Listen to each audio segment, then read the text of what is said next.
Hello everyone, इस video में हम घटना चक्र बीपीएससी पूर्वावलोकन 2026 के बुक से, जिसमें कि 38th बीपीएससी से लेकर के 71st बीपीएससी तक के क्वेश्चंस को दिया गया है, इसके पीवाईक्यू को सॉल्व करेंगे।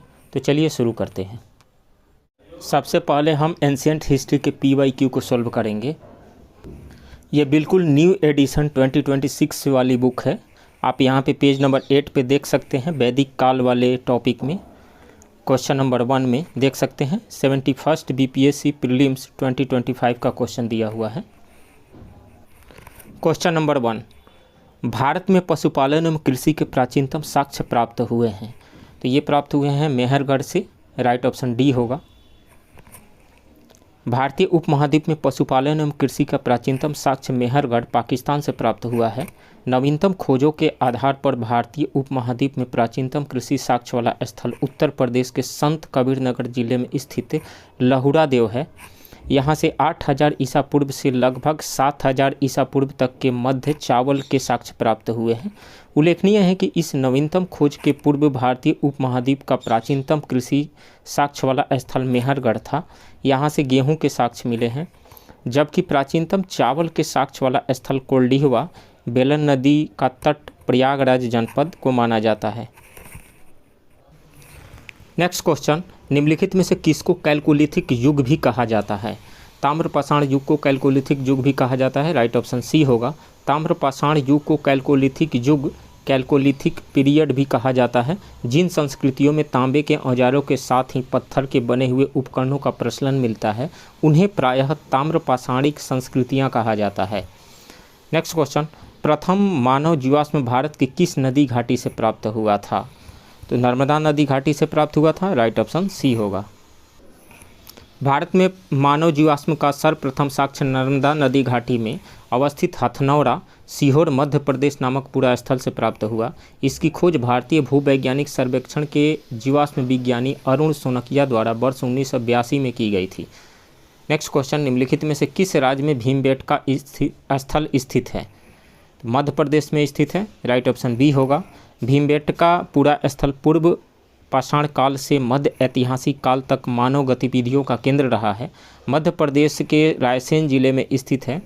भीमबेटका की गुफाओं से प्रागैतिहासिक चित्रकला के सैकड़ों नमूने मिले हैं। यहाँ के शैल चित्रों के प्रमुख विषय सामूहिक नृत्य, रेखांकित मानवाकृति, शिकार, पशु पक्षी, युद्ध और प्राचीन मानव के जीवन के दैनिक क्रियाकलापों से जुड़े हैं। अब तक यहाँ लगभग 750 शिलाश्रय की पहचान की जा चुकी है, जिसमें लगभग 500 चित्र पाए गए हैं। क्वेश्चन नंबर 5, सूची 1 का मिलान सूची 2 से करें और नीचे दी गई सूचियों के कोड का उपयोग करके सही उत्तर चुनें। सूची 1 में 9 पाषाणकालीन स्थल दिया हुआ है और सूची 2 में 9 पाषाणकालीन स्थलों के स्थान दिए हुए हैं। उतनूर कहाँ पे पाया जाता है? उतनूर जो है तेलंगाना में है, तो 3 होगा ए का। चिरांद बिहार में है, तो बी का 4 होगा। गुफकराल जम्मू कश्मीर में, सी का 2 होगा। पय्यमपल्ली तमिलनाडु में, डी का 1 होगा। इसमें से सी ऑप्शन सही होगा। उतनूर तेलंगाना में है, चिरांद बिहार में है, गुफकराल कश्मीर में, पय्यमपल्ली तमिलनाडु में। क्वेश्चन नंबर 6, सूची 1 का सूची 2 से मिलान कीजिए और सूचियों के नीचे दिए गए कूट का उपयोग करते हुए सही उत्तर चुनिए। सूची 1 में ताम्रपाषाण युगीन स्थल दिया हुआ है और सूची 2 में ताम्रपाषाण युगीन सभ्यता स्थलों की नदियाँ दी हुई हैं। आहार जो ताम्रपाषाण युगीन स्थल किस नदी घाटी में था? बनास नदी घाटी में, तो ए का 4 हो जाएगा।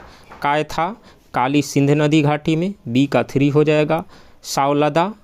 सावलदा ताप्ती नदी घाटी में, सी का 1 हो जाएगा। और मालवा नर्मदा नदी घाटी में, डी का 2 हो जाएगा। इस तरीक़े से ऑप्शन सी होगा। आहार बनास नदी घाटी में, कायथा काली सिंध नदी घाटी में, स्वालदा ताप्ती नदी घाटी में, मालवा नर्मदा नदी घाटी में। सैंधव सभ्यता एवं संस्कृति, क्वेश्चन नंबर 1, सिंधु सभ्यता निम्नलिखित में से किस युग में पड़ती है? तो आद्य ऐतिहासिक काल में पड़ती है, राइट ऑप्शन डी होगा। ऐतिहासिक काल का निर्धारण पठनीय लेखन कला के ज्ञान के आधार पर किया जाता है। लेखन कला के ज्ञान से पहले का कालखंड प्रागैतिहासिक कालखंड होता है।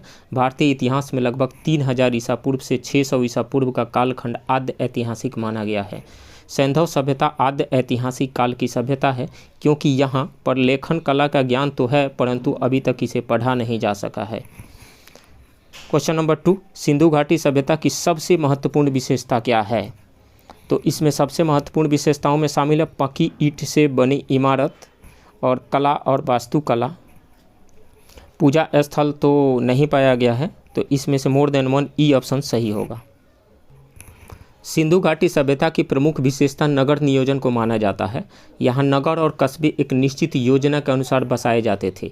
पक्की ईंट से बनी इमारतों में मोहनजोदड़ो का विशाल स्नानागार व अन्नागार प्रमुख हैं। इनकी सतह पक्की ईंटों की है जिसे जिप्सम द्वारा जोड़ा गया है।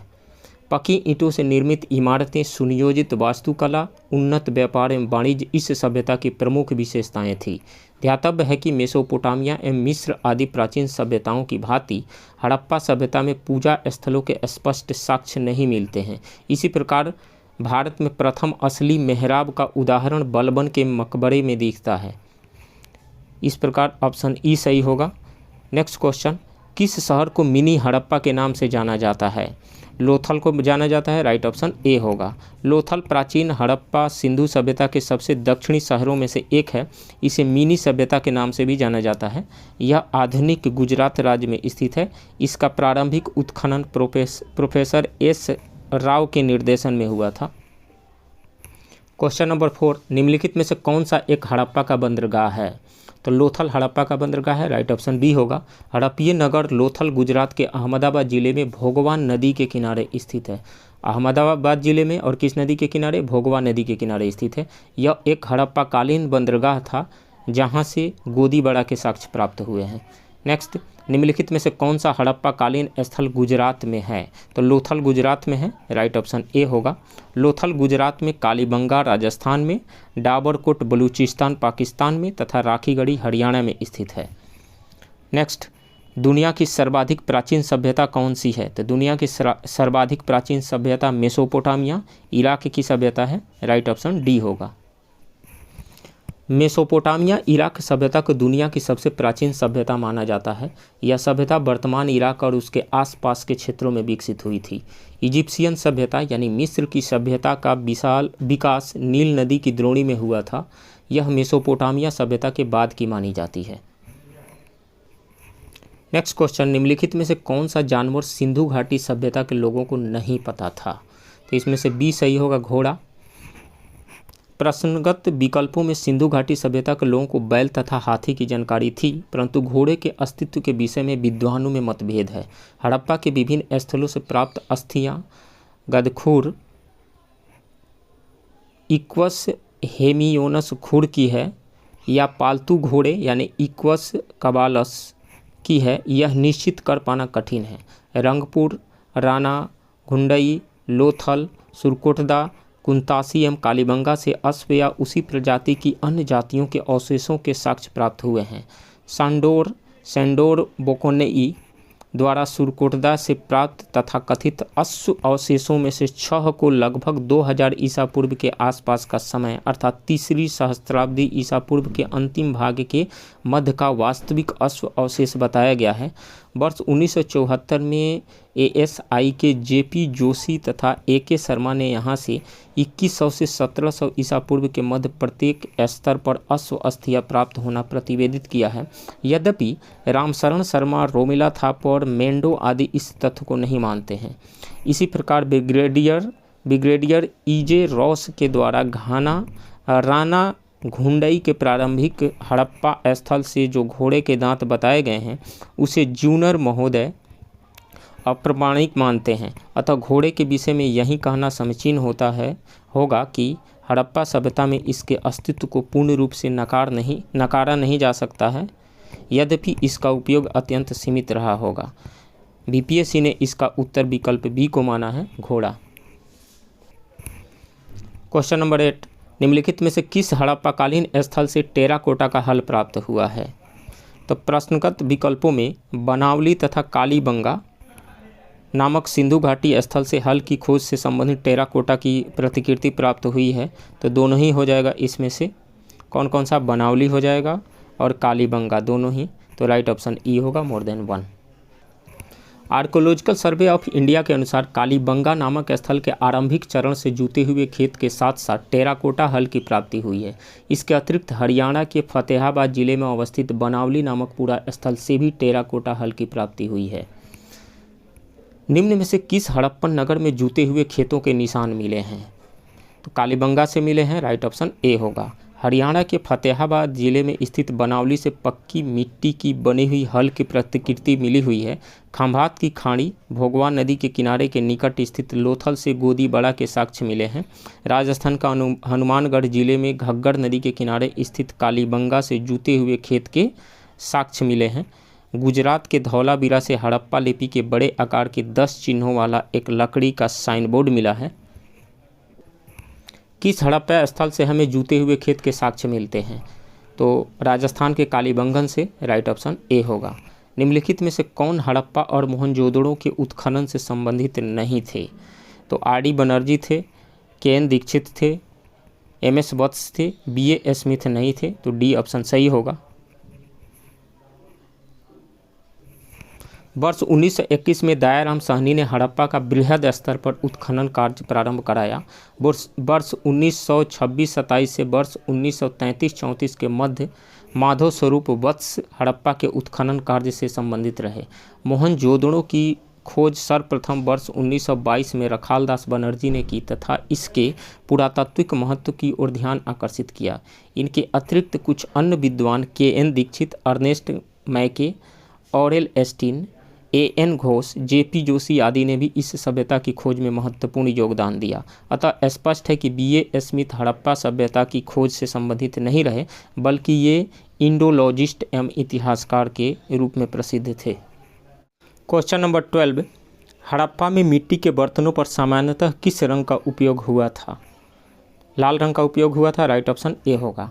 हड़प्पा निवासी मिट्टी के बर्तनों का व्यापक पैमाने पर निर्माण करते थे, जिन पर लाल रंग के साक्ष्य प्राप्त होते हैं। हड़प्पा सभ्यता में मिट्टी के बर्तनों को बनाने में मिट्टी के चक का भी प्रयोग किया जाता था।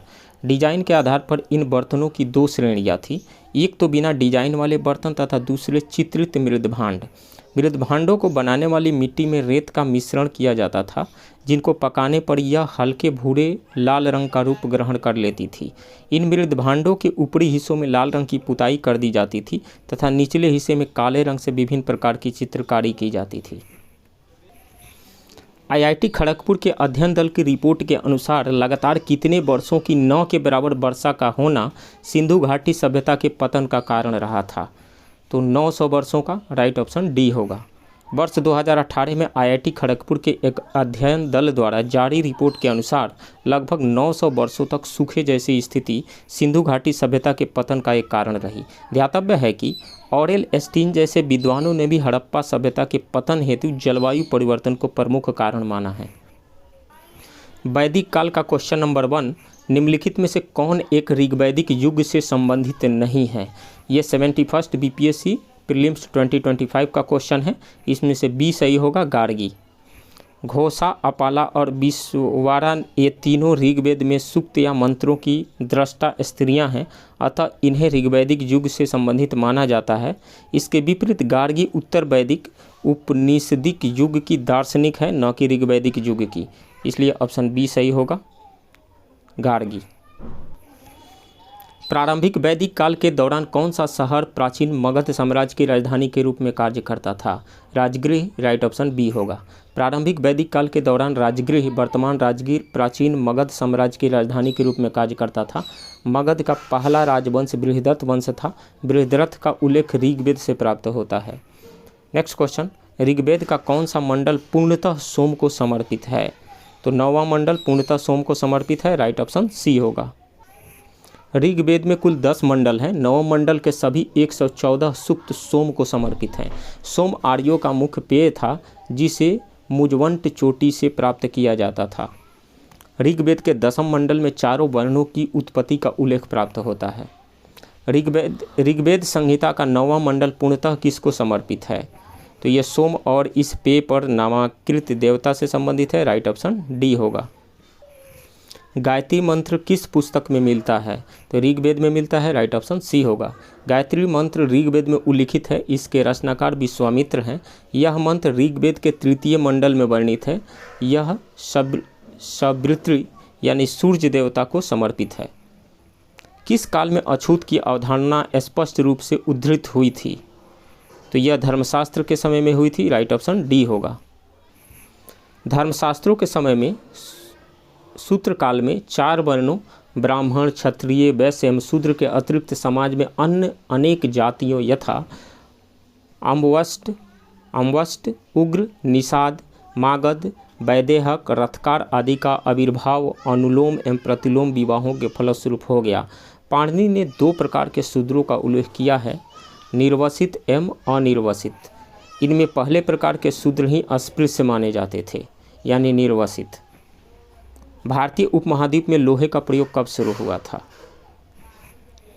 तो भारतीय उपमहाद्वीप में लोहे के प्रयोग के प्रारंभ के विषय में विद्वानों में मतभेद है। कुछ विद्वानों का मत है कि विश्व में सर्वप्रथम हित्ती नामक जाति ने ही लोहे का प्रयोग प्रारंभ किया था और इसके पश्चात ही विश्व के अन्य देशों में इसका प्रचलन हुआ, जबकि थाईलैंड के वान चियांग नामक पुरास्थल की खुदाई से ढले हुए लोहा प्राप्त हुआ है, जिसकी तिथि लगभग 1600 से 1200 ईसा पूर्व के लगभग निर्धारित की गई है। तो इसमें से कोई भी ऑप्शन सही नहीं है।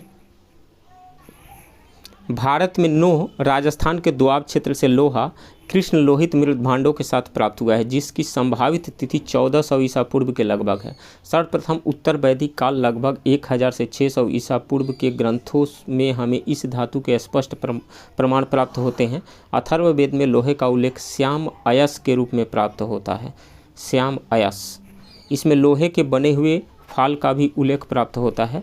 अतरंजी खेड़ा उत्तर प्रदेश के उत्खनन से गेहूं, जौ तथा चावल के अवशेषों के साथ साथ प्राचीनतम कृषि लौह उपकरणों की प्राप्ति हुई है। पुरातत्वविदों ने इसका काल लगभग 1000 ईसा पूर्व निर्धारित किया है, जो अधिकांश विद्वानों के द्वारा स्वीकार्य है। बोगजकोई का महत्व इसलिए है कि वहाँ जो अभिलेख प्राप्त हुए हैं उनमें वैदिक देवी एवं देवताओं का वर्णन मिलता है। ऑप्शन ए सही होगा। बोगजकोई एशिया माइनर से 14वीं शताब्दी ईसा पूर्व के कुछ अभिलेख मिले हैं। इस अभिलेख में ऐसे राजाओं का उल्लेख आया है जिनके नाम आर्यों जैसे थे और जो संधियों के साक्ष्यों तथा रक्षा के लिए इंद्र, मित्र, वरुण एवं नासत्य देवताओं का आह्वान करते थे। प्रसिद्ध 10 राजाओं का युद्ध किस नदी के तट पर लड़ा गया था? तो परुष्णी नदी के तट पर, राइट ऑप्शन डी होगा। 10 युद्ध, 10 राजाओं का युद्ध परुष्णी नदी, आधुनिक रावी नदी के तट पर लड़ा गया, जिसमें भरतों के राजा सुदास की विजय हुई थी। उत्तर वैदिक काल के दौरान रचित किस प्राचीन भारतीय ग्रंथ में दार्शनिक भजन और ब्रह्मांड विज्ञान और नैतिकता पर चर्चाएं शामिल है? तो इसमें से उपनिषद, ए ऑप्शन सही होगा। उत्तर वैदिक काल के दौरान रचित उपनिषद में दार्शनिक संवाद और ब्रह्मांड विज्ञान और नैतिकता पर चर्चाएं शामिल है। उपनिषद भारत के प्राचीन ग्रंथ है जो लगभग 700 ईसा पूर्व से 300 ईसा पूर्व के बीच संस्कृत में लिखे गए थे। अब हम क्वेश्चन देखेंगे बौद्ध धर्म से संबंधित। क्वेश्चन नंबर 1, गौतम बुद्ध का जन्म कहाँ हुआ था? लुम्बिनी में हुआ था, राइट ऑप्शन सी होगा। महात्मा बुद्ध का जन्म 563 ईसा पूर्व में कपिल वस्तु के समीप लुम्बिनी वन में हुआ था। बोध गया बिहार में वैशाख पूर्णिमा की रात को उन्हें ज्ञान की प्राप्ति हुई थी। काशी के ऋषि पतनिया मृगदाव सारनाथ में उन्होंने प्रथम उपदेश यानी धर्म चक्र प्रवर्तन दिया एवं कुशीनगर में उनका निधन हुआ, जिसे बौद्ध साहित्य में महापरिनिर्वाण कहा गया है। महात्मा बुद्ध ने अपना पहला धर्म चक्र प्रवर्तन किस स्थान पर दिया था? सारनाथ में, राइट ऑप्शन बी होगा। गौतम बुद्ध ने अपना पहला उपदेश कहाँ दिया था? सारनाथ में, राइट ऑप्शन बी होगा। बोध गया में किसे ज्ञान की प्राप्ति हुई थी? गौतम बुद्ध को, राइट ऑप्शन बी होगा। बुद्ध के जीवन की 4 महत्वपूर्ण घटनाओं और उनसे संबद्ध 4 स्थानों को का नीचे उल्लेख है। यह 2 स्तंभों 1 एवं 2 में अंकित है। आपको इनका सुमेल करना है। स्तंभ 1, स्तंभ 2। जन्म, बुद्ध का जन्म कहाँ हुआ था? तो लुम्बिनी में हुआ था, 1 का 3 हो जाएगा। ज्ञान की प्राप्ति कहाँ हुई थी? बोध गया में, 2 का 2 हो जाएगा। प्रथम प्रवचन कहाँ दिया था? सारनाथ में, 3 का 1 हो जाएगा। निधन कहाँ हुआ था? कुशीनगर में, 4 का 4 हो जाएगा। जन्म लुम्बिनी में, ज्ञान की प्राप्ति बोध गया में, प्रथम प्रवचन सारनाथ में, निधन कुशीनगर में, राइट ऑप्शन सी होगा। 71 बीपीएससी प्रीलिम्स 2025 का क्वेश्चन, कौन सी बौद्ध संगीति बिहार में आयोजित नहीं की गई थी? तो चतुर्थ बौद्ध संगीति बिहार में नहीं, कश्मीर के कुंडलवन में हुई थी। प्रथम बौद्ध संगीति बुद्ध के महापरिनिर्वाण के तुरंत बाद राजगृह आधुनिक राजगीर के पास सप्तपर्णी गुफा में आयोजित की गई थी। द्वितीय बौद्ध संगीति प्राचीन वैशाली नगर में आयोजित की गई थी। तृतीय बौद्ध संगीति सम्राट अशोक के संरक्षण में पाटलिपुत्र आधुनिक पटना में आयोजित हुई थी। चतुर्थ बौद्ध संगीति प्रायः कश्मीर के कुंडलवन में हुई थी। एकमात्र चतुर्थ बौद्ध संगीति ही ऐसी संगीति है जो बिहार में आयोजित नहीं की गई थी। अजातशत्रु के शासनकाल में प्रथम बौद्ध संगीति का आयोजन किस नगर में किया गया था? राजगृह में। प्रथम बौद्ध संगीति, इसमें ऑप्शन ए सही होगा। प्रथम बौद्ध संगीति बुद्ध की मृत्यु के तत्काल बाद राजगृह की सप्तपर्णी गुफा में हुई। इस समय मगध का शासक अजातशत्रु था। इस संगीति की अध्यक्षता महाकश्यप ने की थी तथा इसमें बुद्ध के प्रमुख शिष्य आनंद और उपाली भी उपस्थित थे। इसमें बुद्ध की शिक्षाओं का संकलन हुआ तथा उन्हें सुत और विनय पिटक नामक दो पिटकों में विभाजित किया गया। आनंद तथा उपाली क्रमशः धर्म और विनय के प्रमाण माने गए हैं। प्रथम बौद्ध संगीति के अध्यक्ष कौन थे? महाकश्यप थे। राइट ऑप्शन बी होगा। प्रथम बौद्ध महासभा कहाँ आयोजित की गई थी? राजगृह में। राइट ऑप्शन बी होगा। भगवान बुद्ध के महापरिनिर्वाण के बाद पहली बौद्ध संगीति हुई थी। राजगृह में। राइट ऑप्शन ए होगा। कनिष्क के शासनकाल में बौद्ध सभा किस नगर में आयोजित की गई थी? कनिष्क के शासनकाल में बौद्ध सभा किस नगर में आयोजित की गई थी? कश्मीर के कुंडलवन में। राइट ऑप्शन सी होगा। बौद्ध धर्म की चौथी और अंतिम संगीति सभा कुषाण शासक कनिष्क के राज्यकाल में कश्मीर के कुंडलवन में आयोजित हुई थी।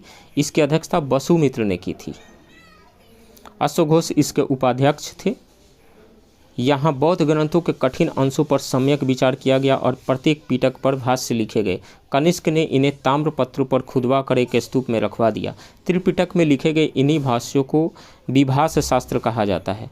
उल्लेखनीय है कि पहली बौद्ध संगीति बुद्ध की मृत्यु के तत्काल बाद राजगृह की सप्तपर्णी गुफा में हुई।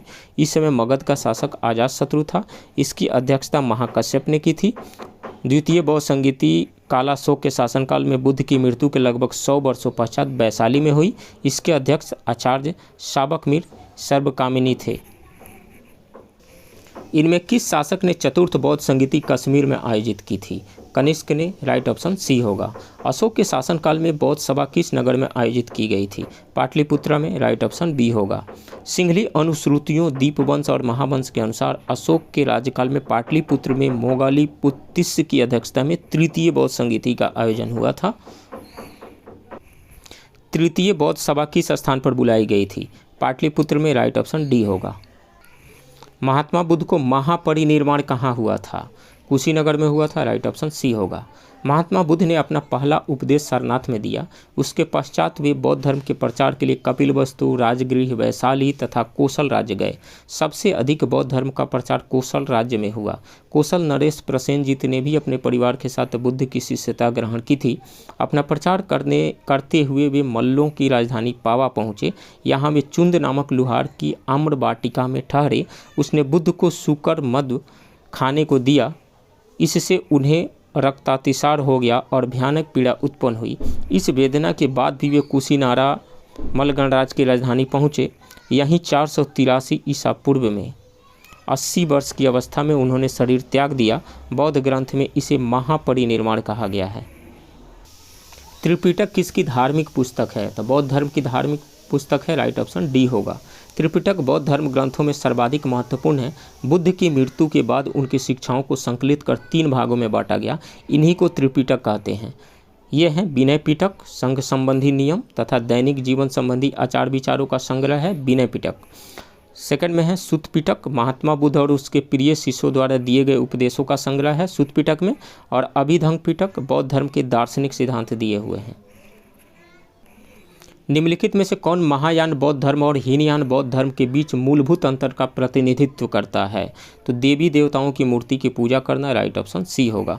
बौद्ध धर्म के हीनयान संप्रदाय को मानने वाले मूर्ति पूज्य नहीं थे, जबकि महायान संप्रदाय में बुद्ध का देवता मानते हुए उनकी मूर्तियों की पूजा की जाने लगी। बुद्ध को देवता मानते हुए उनकी मूर्तियों की पूजा की जाने लगी। यह बौद्ध धर्म के दोनों संप्रदायों में मूलभूत अंतर का प्रतिनिधित्व करता है। बोध गया में बोधि वृक्ष अपने वंश की इस पीढ़ी का है, तो इसमें से कोई भी सही नहीं है। महाबोधि मंदिर स्थित वर्तमान बोधि वृक्ष वह नहीं है जिसके नीचे बैठकर महात्मा बुद्ध ने ज्ञान प्राप्त किया था। ह्वेनसांग के अनुसार उस मूल वृक्ष को 7वीं शताब्दी में सम्राट शशांक ने नष्ट कर दिया था। इसके बाद इस स्थान पर कई और वृक्ष रोपित हुए और नष्ट हुए। वर्तमान वृक्ष जिसे हम देख रहे हैं वह 5वीं पीढ़ी का वृक्ष है जिसे अलेक्जेंडर कनिंघम ने लगवाया था।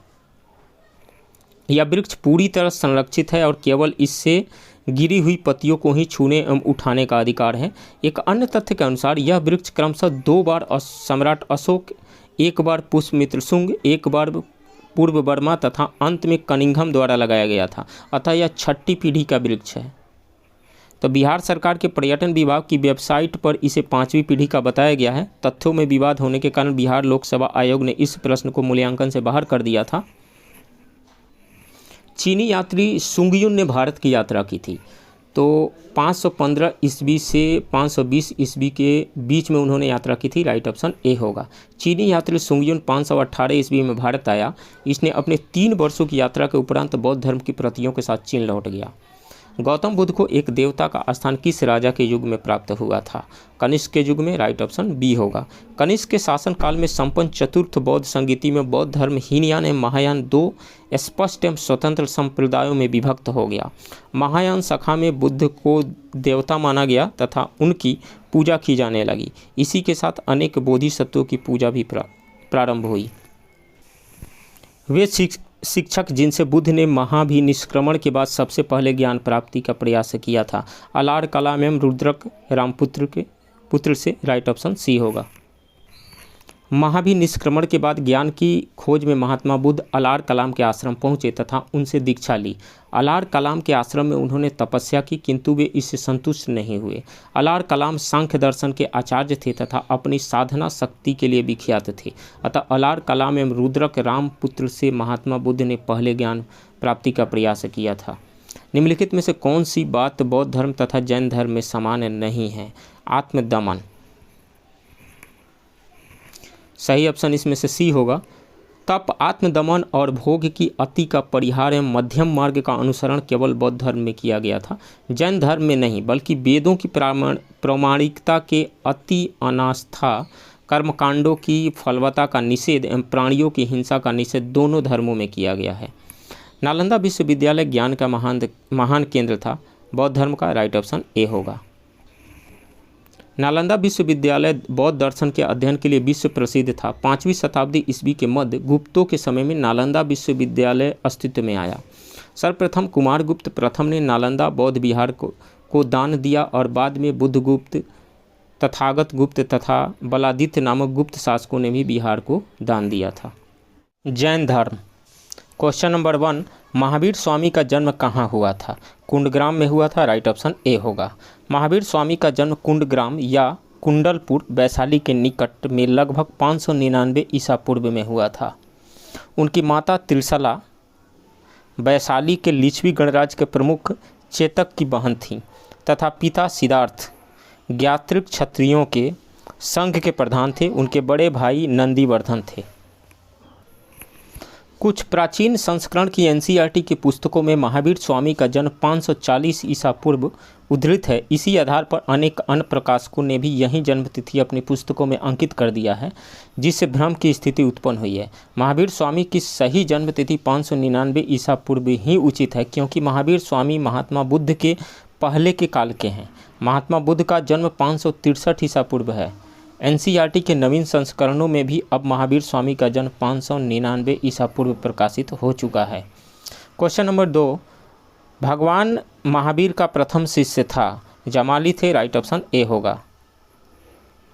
भगवान महावीर का जन्म क्षत्रिय वंश के सामंत सिद्धार्थ के यहाँ 599 ईसा पूर्व में हुआ था। उनकी पत्नी का नाम यशोदा था। उनसे प्रियदर्शना नामक एक पुत्री उत्पन्न हुई। उस पुत्री का विवाह जमाली से हुआ था, जो बाद में महावीर स्वामी का अनुयायी बन गया। यह उनका प्रथम शिष्य था। जैन धर्म के प्रवर्तक महावीर स्वामी का मोक्ष स्थान कहाँ स्थित है? पावापुरी में। राइट ऑप्शन सी होगा। जैन धर्म के वास्तविक प्रवर्तक या 24वें तीर्थंकर महावीर स्वामी का मोक्ष स्थान यानी निर्वाण स्थान पावापुरी में स्थित है। बिहार राज्य के नालंदा जिले में स्थित पावापुरी जैनियों का एक प्रमुख तीर्थ स्थल है। भगवान महावीर ने 527 ईसा पूर्व में 72 वर्ष की आयु में बिहार के पावापुरी में अपना शरीर त्याग दिया। दिए गए प्रश्न में जैन धर्म के प्रवर्तक के स्थान पर जैन धर्म के वास्तविक प्रवर्तक का उल्लेख होना चाहिए, क्योंकि जैन धर्म के प्रवर्तक के रूप में आदिनाथ या ऋषभ देव का नाम आता है। महावीर जैन की मृत्यु निम्नलिखित में से किस नगर में हुई थी? पावापुरी में। राइट ऑप्शन सी होगा। निम्नलिखित में से कौन सबसे पूर्वकालिक जैन ग्रंथ कहलाता है? 14 पूर्व। राइट ऑप्शन सी होगा। 14 पूर्व प्राचीनतम जैन ग्रंथ है। अंतिम नंद राजा के समय में शंभुत विजय तथा भद्रबाहु संघ के अध्यक्ष थे। भद्रबाहु महावीर द्वारा प्रदत्त 14 पूर्वों के विषय में जानने वाले अंतिम व्यक्ति थे। त्रिरत्न या 3 रत्न जैसे सटीक ज्ञान, सच्ची आस्था और सटीक क्रिया निम्न में से किससे संबंधित है? तो जैन धर्म से संबंधित है। राइट ऑप्शन सी होगा। जैन धर्म में मोक्ष के लिए 3 साधन आवश्यक बताए गए हैं: सटीक ज्ञान यानी सम्यक ज्ञान, सच्ची आस्था सम्यक दर्शन तथा सटीक क्रिया यानी सम्यक चरित्र। इन तीनों को जैन धर्म में त्रिरत्न की संज्ञा दी गई है। आजीवक संप्रदाय के संस्थापक थे? मखली गोसाल थे। राइट ऑप्शन सी होगा। मखली गोसाल प्रारंभ में महावीर के शिष्य थे, किंतु बाद में मतभेद के चलते उन्होंने महावीर की शिष्यता त्याग दी। विभिन्न स्रोत नंदवच्छ एवं किस संकिच नामक आजीवक आचार्यों का उल्लेख करते हैं, जो मखली पुत्र गोसाल से पूर्व भी कार्यरत थे। इसका अभिप्राय है कि गोसाल से पूर्व भी आजीवक संप्रदाय उपस्थित था। संभवतः इस संप्रदाय को लोकप्रियता गोसाल के द्वारा दिलाई गई, अतः उन्हें परंपरा अनुसार आजीवक संप्रदाय का प्रवर्तक मान लिया गया है। नेक्स्ट क्वेश्चन, पाटलिपुत्र में बुलाई गई प्रथम जैन संगीति का अध्यक्ष कौन थे? तो स्थूलभद्र थे। राइट ऑप्शन सी होगा। पाटलिपुत्र में प्रथम जैन संगीति का आयोजन 4th शताब्दी ईसा पूर्व में हुआ था, जिसके अध्यक्ष स्थूलभद्र थे। इस सभा में जैन धर्म के 12 अंगों का संकलन किया गया था। निम्नलिखित राजाओं में से किसका जैन धर्म के प्रति भारी झुकाव था? खारवेल का। राइट ऑप्शन सी होगा। कलिंग का चेदी वंशीय शासक खारवेल प्राचीन भारतीय इतिहास के महानतम सम्राटों में से एक था। उड़ीसा प्रांत के भुवनेश्वर से 3 मील की दूरी पर स्थित उदयगिरी पहाड़ी की हाथी गुम्फा से उसका एक बिना तिथि का अभिलेख प्राप्त हुआ है। यह अभिलेख खारवेल का इतिहास जानने का मुख्य स्रोत है। इसका जैन धर्म के प्रति अधिक झुकाव था। हाथी गुम्फा अभिलेख प्राकृत भाषा में है। नेक्स्ट क्वेश्चन, वह स्थान जहाँ महावीर ने पूर्ण आध्यात्मिक ज्ञान कैवल्य ज्ञान प्राप्त किया है, इसमें से डी ऑप्शन सही होगा, जुम्भिक ग्राम। महावीर स्वामी को 12 वर्षों की कठोर तपस्या तथा साधना के पश्चात जुम्भिक ग्राम के समीप ऋजुपालिका नदी के तट पर एक साल वृक्ष के नीचे कैवल्य यानी पूर्ण ज्ञान की प्राप्ति हुई थी, अतः वे केवलिन कहलाए। शैव तथा भागवत धर्म। क्वेश्चन नंबर 1, भागवत संप्रदाय के विकास में किसकी देन अत्यधिक थी? तो इसमें से गुप्त की। राइट ऑप्शन डी होगा, गुप्त वंश की। भागवत तथा वैष्णव धर्म का चरमोत्कर्ष गुप्त राजाओं के शासनकाल में हुआ। गुप्त नरेश वैष्णव मतानुयायी थे तथा संभवतः उन्होंने इसे अपना राजधर्म बनाया था। अधिकांश शासक परम भागवत की उपाधि धारण करते थे। विष्णु का वाहन गरुण गुप्तों का राज चिन्ह था।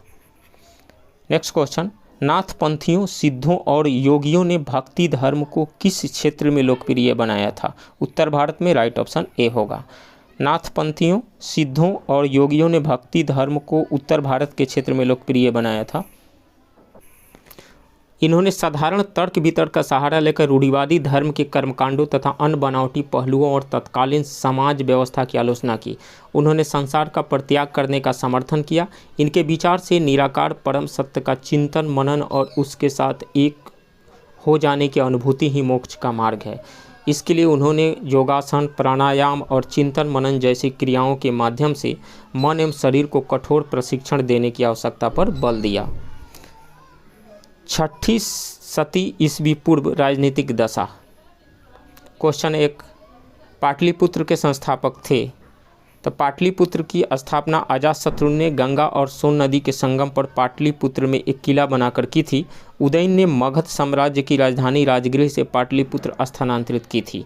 बिहार लोक सेवा आयोग ने इसका उत्तर विकल्प ए को माना है, जो कि त्रुटिपूर्ण है, यानी उदयन को माना है। पाटलिपुत्र को किस शासक ने सर्वप्रथम अपनी राजधानी बनाया था? तो इसका एक्सप्लेनेशन इसके पहले वाले क्वेश्चन में है, उदयन ने मगध साम्राज्य की राजधानी राजगृह से पाटलिपुत्र स्थानांतरित की थी। तो इसमें से कोई भी सही ऑप्शन सही नहीं है। नेक्स्ट क्वेश्चन, किस शासक ने अपनी राजधानी पाटलिपुत्र में स्थानांतरित की थी? तो उदयन ने, राइट ऑप्शन सी होगा। निम्नलिखित में से किस राजा ने पाटलिपुत्र बसाया था? अजातशत्रु ने, राइट ऑप्शन सी होगा। किस शासक द्वारा सर्वप्रथम पाटलिपुत्र का राजधानी के रूप में चयन किया गया था? उदयन द्वारा, राइट ऑप्शन सी होगा। प्राचीन काल में गंगा के दक्षिण क्षेत्र को कहा जाता था? तो प्राचीन काल में गंगा के दक्षिण क्षेत्र मगध के नाम से जाना जाता था।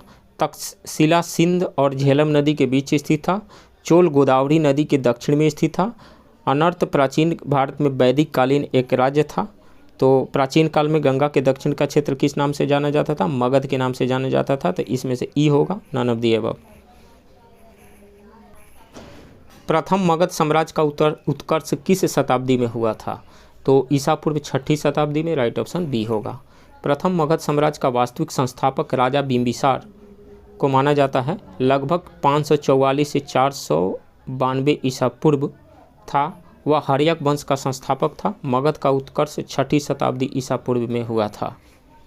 निम्नलिखित में से किस महान शासक ने प्राचीन बिहार में हर्यक वंश की स्थापना की थी? बिंबिसार ने, राइट ऑप्शन ए होगा। 70th बीपीएससी 2024 का क्वेश्चन है। प्रथम मगध साम्राज्य का उत्कर्ष ईसा पूर्व 6ठी शताब्दी में हुआ था। इस साम्राज्य की महत्ता का वास्तविक संस्थापक राजा बिंबिसार को माना जाता है। वह हर्यक वंश से संबंधित था। मगध की राजधानी राजगीर का प्राकृत नाम था? गिरिब्रज, राजगृह या पाटलिपुत्र? तो राजगृह था, राइट ऑप्शन बी होगा। मगध की राजधानी राजगृह का प्राकृतिक नाम राजगृह था। प्राचीन काल में महाजनपदों के बीच लगातार संघर्ष होते रहे और अंततः मगध सबसे बड़े साम्राज्य के रूप में उभरा। मगध पर शासन करने वाला पहला राजवंश हर्यक वंश था। इस वंश की स्थापना बिंबिसार ने की थी। क्वेश्चन नंबर 10, सूची 1 का मिलान सूची 2 से करें और सूचियों के नीचे दिए गए कूटों का उपयोग करके सही उत्तर चुनें। सूची 1 में महाजनपद दिया गया, सूची 2 में महाजनपदों की राजधानियाँ दी गई है। तो मल्ल की राजधानी कहाँ पे थी? मल्ल की राजधानी चंपा थी। मल्ल की राजधानी कुशीनारा थी। ए का जो होगा 4 होगा। अंग की राजधानी जो है चंपा थी। गांधार की राजधानी तक्षशिला थी और वत्स की राजधानी कौशाम्बी थी। तो इसमें से ए ऑप्शन सही होगा। मल्ल का कुशीनारा, अंग का चंपा, गांधार का तक्षशिला, वत्स की कौशाम्बी। विश्व का पहला गणतंत्र वैशाली में किसके द्वारा स्थापित किया गया था? तो लिच्छवियों के द्वारा, राइट ऑप्शन डी होगा। 6ठी सदी ईसा पूर्व में विश्व की प्रथम गणतंत्रात्मक व्यवस्था वैशाली में थी। वस्तुतः 6ठी सदी में जहां महाजनपदों में राजतंत्रात्मक शासन व्यवस्था थी, वहीं बज्जी तथा मल्ल नामक 2 राज्यों में गणतंत्रात्मक शासन व्यवस्था प्रचलित थी। बज्जी 8 राज्यों का एक संघ था, जिसमें वैशाली के लिच्छवी सर्वाधिक शक्तिशाली थे। ईसा पूर्व 6ठी सदी में विश्व की प्रथम गणतंत्रात्मक व्यवस्था कहाँ पे थी? वैशाली में थी, राइट ऑप्शन ए होगा। मगध की प्रारंभिक राजधानी कौन सी थी? तो Rajgriha, Giribraj, right option C होगा। पुराणों के अनुसार मगध पर शासन करने वाला पहला राजवंश बृहद्रथ वंश था। इस वंश के पहले राजा बृहद्रथ का पुत्र जरासंध था, जिसने राजगृह को अपनी राजधानी बनाई थी। बौद्ध ग्रंथों के अनुसार मगध का प्रथम प्रतापी शासक बिंबिसार था। यह हर्यक वंश से संबंधित था। इसकी मृत्यु 492 ईसा पूर्व में हुई। इसके पश्चात अजातशत्रु मगध का शासक हुआ। अजातशत्रु के पुत्र उदयन ने अपनी राजधानी राजगृह से पाटलिपुत्र स्थानांतरित की थी। प्राचीन महाजनपद मगध की प्रथम राजधानी कौन सी थी? तो प्राचीन महाजनपद मगध की प्रथम राजधानी कहाँ पे थी? तो राजगृह में थी, जिसको गिरिब्रज भी कहा जाता है। तो इसमें से कोई नहीं है, राइट ऑप्शन ई होगा, none of the above. Ajatashatru के वंश का नाम क्या था? हर्यक वंश था, राइट ऑप्शन बी होगा। मगध का शासक अजातशत्रु, जिसका शासनकाल जो है 492 से 460 ईसा पूर्व था, जीवन काल 492 से 460 ईसा पूर्व, अपने पिता एवं हर्यक वंश के संस्थापक बिंबिसार की हत्या कर राजगद्दी पर बैठा था। इसकी हत्या भी उसके पुत्र उदयन, कौशाम्बी के वत्स राजा उदयन से भिन्न ने कर दी थी। 16 महाजनपदों की सूची उपलब्ध है, तो अंगुत्तर निकाय में, राइट ऑप्शन बी होगा। बौद्ध ग्रंथ अंगुत्तर निकाय में 16 महाजनपदों की सूची उपलब्ध है। ये महाजनपद हैं अंग, मगध, काशी, कोसल, बज्जी, मल्ल, चेदी, वत्स, कुरु, पंचाल, मत्स्य, सूरसेन, अस्मक, अवंती, गंधार एवं कंबोज, इन सभी महाजनपदों में एकमात्र महाजनपद अस्मक दक्षिण भारत में स्थित था। प्रद्योत कहाँ का राजा था? तो अवंती का राजा था, राइट ऑप्शन डी होगा। बुद्ध के समय अवंती का राजा चंड प्रद्योत था। इसकी पुत्री वासव दत्ता से वत्स नरेश उदयन ने विवाह किया था, जिसका उल्लेख भास रचित स्वप्न वासव दत्ता नामक नाटक में है। मुख्य रूप से आधुनिक मालवा ही प्राचीन काल का अवंती था, जिसके दो भाग थे। उत्तरी अवंती की राजधानी उज्जैनी तथा दक्षिणी अवंती की राजधानी महिष्मती थी। नेक्स्ट क्वेश्चन, मगध शासक बिंबिसार का चिकित्सक कौन था? जीवक था, राइट ऑप्शन सी होगा। मगध के शासक बिंबिसार का चिकित्सक जीवक था। बिंबिसार ने उसे अवंती नरेश चंड प्रद्योत के इलाज के लिए भेजा था। नंद वंश के पश्चात मगध पर किस राजवंश ने शासन किया था? मौर्य वंश ने, राइट ऑप्शन ए होगा। मगध के नंद वंश की स्थापना शिशुनाग वंश का अंत करके की गई थी। नंद वंश के कुल 9 राजा हुए थे। नंद वंश के अंतिम काल में जनता से बलपूर्वक धन वसूलने तथा छोटी छोटी वस्तुओं पर भारी कर लगाने के कारण जनता शासकों के विरुद्ध हो गई और चारों ओर घृणा एवं असंतोष का वातावरण व्याप्त हो गया। इसी का लाभ उठाकर चंद्रगुप्त मौर्य ने चाणक्य के सहयोग से धानानंद की हत्या कर नंद वंश का अंत कर दिया था। इस प्रकार नंद वंश के तत्काल पश्चात मगध पर मौर्य वंश का शासन स्थापित हुआ। इसके उपरांत शुंग, कण्व, गुप्त आदि ने शासन किया। कलिंग नरेश खारवेल का संबंध था, तो कलिंग नरेश खारवेल का संबंध चेदी वंश से था, राइट ऑप्शन बी होगा। कलिंग के चेदी राजवंश का संस्थापक महामेघवाहन नामक व्यक्ति था, अतः इस वंश का नाम महामेघवाहन वंश भी पड़ गया। इस वंश का सर्वाधिक शक्तिशाली शासक खारवेल हुआ। राजा खारवेल का नाम जुड़ा है, तो इसमें से हाथी गुम्फा अभिलेख से जुड़ा हुआ है, राइट ऑप्शन सी होगा। कलिंग का चेदी शासक खारवेल प्राचीन भारतीय इतिहास के महान सम्राटों में से एक था। उड़ीसा राज्य के भुवनेश्वर में स्थित उदयगिरी पहाड़ी की हाथी गुम्फा से उसका एक बिना तिथि का अभिलेख प्राप्त हुआ है। इसमें खारवेल के बचपन, शिक्षा, राज्याभिषेक तथा राजा होने के बाद से 13 वर्षों तक के शासनकाल की घटनाओं का क्रमबद्ध विवरण दिया हुआ है। यह अभिलेख खारवेल का इतिहास जानने का मुख्य स्रोत है। बराबर पर्वत श्रृंखला स्थित गोरखगिरी किसके द्वारा विजित की गई थी? तो खारवेल के द्वारा, राइट ऑप्शन बी होगा। चेदी वंश के शासक खारवेल ने बराबर पर्वत श्रृंखला स्थित गोरखगिरी को विजित किया। खारवेल का हाथी गुम्फा अभिलेख चेदी वंश महामेघवाहन वंश के महान शासक खारवेल से ही संबंधित है। इस अभिलेख में पहली बार महाराजा शब्द का उल्लेख मिलता है। अंग जनपद की राजधानी थी, तो अंग जनपद की राजधानी चंपा थी, राइट ऑप्शन ए होगा। दक्षिणी बिहार के वर्तमान भागलपुर तथा मुंगेर के जिले अंग महाजनपद के अंतर्गत आते थे। इसकी राजधानी चंपा थी। महाभारत और पुराणों में चंपा का प्राचीन नाम मालिनी प्राप्त होता है। दीर्घ निकाय के अनुसार इस नगर के निर्माण की योजना वास्तुकार महागोविंद ने बनाई थी। यूनानी आक्रमण, निम्नलिखित में से मगध का कौन सा राजा सिकंदर महान के समकालीन था? धनानंद, राइट ऑप्शन बी होगा। नंद वंश का अंतिम शासक धनानंद था, जो सिकंदर का समकालीन था। उसे यूनानी लेखकों ने अग्रमीज कहा है। जियोनोफेन उसे बहुत धनाढ़ व्यक्ति बताता है। भद्रशाल उसका सेनापति था। मौर्य साम्राज्य, क्वेश्चन नंबर 1, सैंड्रोकोट्स से चंद्रगुप्त मौर्य की पहचान किसने की थी? विलियम जोन्स ने, राइट ऑप्शन ए होगा। विलियम जोन्स पहले विद्वान थे जिन्होंने सैंड्रोकोट्स की पहचान मौर्य शासक चंद्रगुप्त मौर्य से की। एपियन तथा प्लूटार्क ने चंद्रगुप्त मौर्य को एंड्रोकोट्स या एंड्रोकोटस के रूप में, जबकि जस्टिन एस्ट्रेबो तथा एरियन ने सैंड्रोकोट्स या सैंड्रोकोटस के रूप में वर्णित किया है। प्लूटार्क तथा जस्टिन ने चंद्रगुप्त मौर्य और सिकंदर महान की भेंट का उल्लेख किया है। भारत में पहले साम्राज्य की स्थापना किस शासक द्वारा की गई थी? चंद्रगुप्त मौर्य के द्वारा, राइट ऑप्शन ए होगा। चंद्रगुप्त मौर्य की गणना भारत के महान शासकों में होती है। वह मौर्य साम्राज्य का प्रथम सम्राट था। वह ऐसा पहला सम्राट था जिसने बृहत्तर भारत पर अपना शासन स्थापित किया और जिसका विस्तार ब्रिटिश भारतीय साम्राज्य से बड़ा था। उसके साम्राज्य की सीमा ईरान से मिलती थी। उसने ही भारत को सर्वप्रथम राजनीतिक रूप से एकबद्ध किया था। मौर्य साम्राज्य के संस्थापक कौन थे? Chandragupta Maurya, right option D होगा। निम्नलिखित में से किस मौर्य राजा ने दक्कन की विजय प्राप्त की थी? तो चंद्रगुप्त मौर्य ने, राइट ऑप्शन बी होगा। मौर्य साम्राज्य के संस्थापक चंद्रगुप्त मौर्य ने दक्षिण भारत यानी दक्कन की विजय प्राप्त की थी। इस संदर्भ में अशोक के अभिलेखों, जैन एवं तमिल साक्ष्यों से जानकारी प्राप्त होती है। दक्षिण भारत के अनेक स्थलों से अशोक के अभिलेख प्राप्त हुए हैं, किंतु अशोक ने एकमात्र कलिंग विजय ही की थी। अतः ऐसी स्थिति में दक्षिण में विजय का श्रेय हमें चंद्रगुप्त मौर्य को ही देना पड़ेगा, क्योंकि बिंदुसार की विजय अत्यंत संदिग्ध है एवं इतिहास में उसे एक विजेता के रूप में स्मरण नहीं किया जाता। जैन एवं तमिल साक्ष्य भी चंद्रगुप्त मौर्य की दक्षिण विजय की पुष्टि करते हैं। किसके ग्रंथ में चंद्रगुप्त मौर्य का विशिष्ट रूप से वर्णन हुआ है? वह है तो विशाखदत्त, राइट ऑप्शन सी होगा।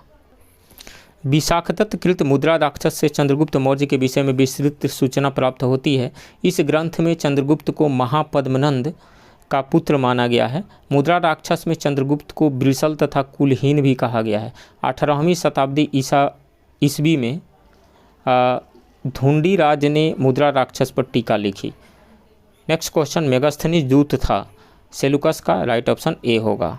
मेगास्थनीज सेलुकस निकेटर द्वारा चंद्रगुप्त मौर्य की राजसभा में भेजा गया यूनानी राजदूत था। इसके पूर्व वह अराकोसिया के क्षत्रप के राज दरबार में सेलुकस का राजदूत रह चुका था। मेगास्थनीज ने भारतीय समाज को कितनी श्रेणियों में विभाजित किया है? 7 श्रेणियों में, राइट ऑप्शन डी होगा। मेगास्थनीज ने अपनी पुस्तक इंडिका में भारतीय समाज को 7 श्रेणियों में विभाजित किया है। दार्शनिक, कृषक, पशुपालक, शिल्पकार और व्यवसायी, योद्धा, निरीक्षक तथा मंत्री एवं उपदेशक। मेगास्थनीज भारतीय समाज में दास प्रथा के प्रचलित होने का उल्लेख नहीं करता है। मौर्य काल में कोई भी व्यक्ति न तो अपनी जाति से बाहर विवाह कर सकता था और न ही उससे भिन्न पेशा अपना सकता था। वह स्रोत जिसमें पाटलिपुत्र के प्रशासन का वर्णन उपलब्ध है वह है इंडिका, राइट ऑप्शन सी होगा। पाटलिपुत्र नगर का प्रशासन मेगास्थनीज के इंडिका से प्राप्त होता है। मेगास्थनीज ने पाटलिपुत्र के नगर परिषद की 5 सदस्यों वाली 6 समितियों का उल्लेख किया है। वह नगर के पदाधिकारियों को एस्टिनोमोई कहता है। सूची 1 को सूची 2 के साथ सुमेलित कीजिए। घटना स्थान सूची 1 में दिया हुआ है, सूची 2 में संबंधित व्यक्ति दिया हुआ है। चोल संगम झील से संबंधित व्यक्ति का नाम है राजेंद्र प्रथम, तो ए का 3 हो जाएगा। धर्म महामात्र की नियुक्ति किसने किया था? तो अशोक ने किया था, तो ये अशोक से संबंधित है, बी का 4 हो जाएगा। प्रयाग की सभा हर्षवर्धन से संबंधित है, तो सी का 2 हो जाएगा। सुदर्शन झील किससे संबंधित है? चंद्रगुप्त मौर्य से, तो इसमें से ए ऑप्शन सही हो जाएगा। चोल गंगम झील राजेंद्र प्रथम से, धर्म महामात्र की नियुक्ति अशोक से संबंधित है, प्रयाग की सभा हर्षवर्धन से, सुदर्शन झील चंद्रगुप्त मौर्य से। अभिलेख जिससे यह प्रमाणित होता है कि चंद्रगुप्त का प्रभाव पश्चिम भारत पर था, तो रुद्रदामन का जूनागढ़ अभिलेख, राइट ऑप्शन सी होगा। 150 ईस्वी के रुद्रदामन प्रथम के जूनागढ़ अभिलेख से यह ज्ञात होता है कि चंद्रगुप्त मौर्य के सौराष्ट्र स्थित प्रांतीय राज्यपाल पुष्यगुप्त ने वहां सुदर्शन झील बनवाई थी और बाद में अशोक के गवर्नर यवनराज तुषास्प ने इस जलाशय के साथ नहरें बनवाई। इस प्रांत को आनर्त तथा सुराष्ट्र कहा गया है। इसे पश्चिम भारत पर चंद्रगुप्त मौर्य के आधिपत्य का प्रमाण मिलता है। किस अभिलेख में कलिंग विजय का वर्णन है? तो ये अशोक के 13वें बृहद शिलालेख में है, इसमें से कोई नहीं होगा। तो अशोक की कलिंग विजय का उल्लेख अशोक के 13वें बृहद शिलालेख से प्राप्त होता है, राइट ऑप्शन ई होगा। निम्नलिखित में से कौन सा क्षेत्र अशोक के साम्राज्य में सम्मिलित नहीं था? श्रीलंका, राइट ऑप्शन सी होगा। श्रीलंका अशोक के साम्राज्य में सम्मिलित नहीं था। अशोक के द्वितीय शिलालेख से स्पष्ट होता है कि भारत में अशोक का अधिकार चोल, पांड्य, सत्यपुत, केरलपुत एवं ताम्रपर्णी श्रीलंका को छोड़कर सर्वत्र था। इन राज्यों को प्रत्यंत या सीमावर्ती राज्य कहा गया है। केवल वह स्तंभ जिसमें अशोक ने स्वयं को मगध का सम्राट बताया है वह है भाब्रू स्तंभ, राइट ऑप्शन डी होगा। भाब्रू या बैराट शिलालेख में अशोक ने स्वयं को मगध का सम्राट बताया है। प्रियदसी लाजा मागधे संधे अभिवादेतुनम आहा अपाबा धातम च, यही अभिलेख अशोक को बौद्ध धर्मावलंबी प्रमाणित करता है। अशोक के धर्म का मूल संदेश क्या है? तो अशोक के धर्म का मूल संदेश राजा के प्रति वफादारी, शांति या अहिंसा तो है ही, बड़ों का सम्मान भी है, धार्मिक सहनशीलता, तो मोर देन 1 हो जाएगा। ई ऑप्शन सही होगा। अशोक का धर्म एक नैतिक संहिता थी। अशोक अपने दूसरे और 7वें अभिलेख के माध्यम से संदेश देता है कि कम पाप करना, कल्याण करना, दया दान करना, सत्य बोलना, पवित्रता से रहना, स्वभाव में मधुरता तथा साधुता बनाए रखना। इस प्रकार अशोक के धर्म के मूल संदेश में शांति और अहिंसा, बड़ों का सम्मान तथा धार्मिक सहनशीलता निहित है। अपने शिलालेखों में अशोक सामान्यतः किस नाम से जाने जाते हैं? तो प्रियदर्शी के नाम से जाने जाते हैं। राइट ऑप्शन बी होगा। अशोक के अधिकांश अभिलेखों में उसे देवनाम प्रियदर्शी, देवताओं का प्रिय अथवा देखने में सुंदर देवनाम प्रियदर्शी तथा राजा आदि की उपाधियों से संबोधित किया गया है। पुराणों में उसे अशोकवर्धन कहा गया है। अशोक के शिलालेखों में प्रयुक्त भाषा है तो वो है प्राकृत। राइट ऑप्शन बी होगा। अशोक का इतिहास हमें मुख्यतः उसके अभिलेखों से ही ज्ञात होता है। उसका अभिलेखों का विभाजन 3 वर्गों में किया जा सकता है: शिलालेख, स्तंभलेख एवं गुहालेख। शिलालेख 14 विभिन्न लेखों का एक समूह है जो 8 भिन्न भिन्न स्थानों से प्राप्त किए गए हैं। यह स्थान है शाहबाजगढ़ी, मनसेहरा, कालसी, गिरनार, धौली, जौगढ़, एरगुडी तथा सोपारा। अशोक के अधिकांश अभिलेख प्राकृत भाषा एवं ब्राह्मी लिपि में लिखे गए हैं। केवल 2 अभिलेखों शाहबाजगढ़ी एवं मनसेहरा की लिपि ब्राह्मी न होकर खरोष्टी है। तक्षशिला से अरमेइक लिपि में लिखा गया एक भग्न अभिलेख शेरकुना नामक स्थान से यूनानी तथा अरमेइक लिपियों में लिखा गया द्विभाषीय अभिलेख तथा लघमान नामक स्थान से अरमेइक लिपि में लिखा गया अशोक का अभिलेख प्राप्त हुआ है। नेक्स्ट क्वेश्चन, अशोक के स्तंभ पर कौन सी लिपि लिखी गई है? ब्राह्मी लिपि लिखी गई है। राइट ऑप्शन ए होगा। प्राचीन भारत में निम्नलिखित में से कौन सी एक लिपि दाईं से बाईं ओर लिखी जाती थी? तो खरोष्टी लिपि। राइट ऑप्शन डी होगा। प्राचीन भारत में खरोष्टी लिपि दाएं से बाएं लिखी जाती थी। इसे पढ़ने का श्रेय प्रिंसेप ग्रोटेफेंड, लेसेन आदि विद्वानों को है। यह मुख्यतः उत्तर पश्चिम भारत की लिपि थी। निम्नलिखित में से प्राचीन भारत की कौन सी लिपि दाहिने से बाईं ओर लिखी जाती थी? खरोष्टी। राइट ऑप्शन सी होगा। अशोक का अभिलेखों को पहली बार इनके द्वारा पढ़ा गया था तो जेम्स प्रिंसेप के द्वारा। राइट ऑप्शन ए होगा। अशोक को अभिलेखों को पहली बार पढ़ने का श्रेय जेम्स प्रिंसेप को है। उन्होंने 1837 ईस्वी में अशोक के दिल्ली टोपरा अभिलेख को पढ़ने में सफलता प्राप्त की थी। ब्राह्मी लिपि को सर्वप्रथम किसने पढ़ा था? ब्राह्मी लिपि को सर्वप्रथम जेम्स प्रिंसेप ने पढ़ा था। राइट ऑप्शन डी होगा। पाटलिपुत्र को किस शासक ने सर्वप्रथम अपनी राजधानी बनाई थी? चंद्रगुप्त मौर्य ने। राइट ऑप्शन ए होगा। वस्तुतः पाटलिपुत्र की स्थापना गंगा एवं सोन नदी के संगम पर हर्यक वंशीय शासक उदयन ने की थी एवं अपनी राजधानी राजगृह से पाटलिपुत्र स्थानांतरित की थी, किंतु विकल्प में उदयन नहीं है, अतः चंद्रगुप्त मौर्य ही उत्तर सही है। मौर्य वंश का अंतिम शासक कौन था? बृहद्रथ था। राइट ऑप्शन सी होगा। अंतिम मौर्य शासक बृहद्रथ था। बृहद्रथ की हत्या उसके सेनापति पुष्यमित्र शुंग के द्वारा 184 ईसा पूर्व में की गई। मौर्य वंश का संस्थापक चंद्रगुप्त मौर्य था। चंद्रगुप्त मौर्य की गणना भारत के महान शासकों में होती है। वह ऐसा सम्राट था जिसने बृहत्तर भारत पर अपना शासन स्थापित किया था। अंतिम मौर्य सम्राट था बृहद्रथ था। राइट ऑप्शन डी होगा। अशोक की नीति के आर्थिक परिणामों के कारण ही मौर्य साम्राज्य का पतन अधिकांशतः उचित था। इस तथ्य में किसने विश्वास किया था? रोमिला थापर ने। राइट ऑप्शन ए होगा। प्रसिद्ध इतिहासकार रोमिला थापर का यह मत है कि अशोक की नीति के आर्थिक परिणामों के कारण ही मौर्य साम्राज्य का पतन हुआ था। मौर्य काल में शिक्षा का सर्वाधिक प्रसिद्ध केंद्र था। मौर्य काल में शिक्षा का सर्वाधिक प्रसिद्ध केंद्र था तक्षशिला था। राइट ऑप्शन सी होगा। वैशाली वर्तमान में बिहार का एक जिला है। प्राचीन काल में वैशाली बुद्ध एवं जैन धर्म से जुड़ा हुआ था। यह 6ठी शताब्दी ईसा पूर्व में बजी संघ के अंतर्गत एक प्रमुख गणराज्य था। महावीर स्वामी का जन्म वैशाली के कुंडग्राम में हुआ था। नालंदा बौद्ध शिक्षा का महत्वपूर्ण केंद्र था। सर्वप्रथम यहाँ बौद्ध विहार की स्थापना गुप्त काल में करवाई गई थी। तक्षशिला मौर्य काल में हिंदू एवं बौद्ध शिक्षा का प्रमुख केंद्र था। यहाँ विश्व भर से लोग पढ़ने आते थे। मौर्योत्तर काल। क्वेश्चन नंबर 1, प्राचीन भारत के निम्नलिखित राजवंशों पर विचार कीजिए। शुंग वंश, मौर्य वंश, कुषाण वंश, कण्व वंश। निम्नलिखित में से उनके शासनकाल का सही कालानुक्रम कौन सा है? तो इसमें से सबसे पहले मौर्य वंश, उसके बाद में शुंग वंश, उसके बाद में कण्व वंश, उसके सबसे लास्ट में कुषाण वंश आएगा इसमें से। तो इसमें से ए ऑप्शन सही होगा। विद्वान मौर्य साम्राज्य की अवधि लगभग 321 ईसा पूर्व से 184 ईसा पूर्व मानते हैं। शुंग राजवंश के काल की अवधि लगभग 184 ईसा पूर्व से 73 ईसा पूर्व मानी जाती है। कर्ण राजवंश की अवधि लगभग 73 ईसा पूर्व से 28 ईसा पूर्व।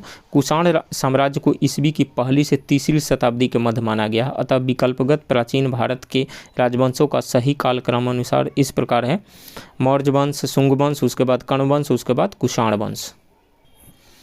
ताम्रपत्र लेख दर्शाते हैं कि प्राचीन काल में बिहार के राजाओं का संपर्क था जावा सुमात्रा से। राइट ऑप्शन डी होगा।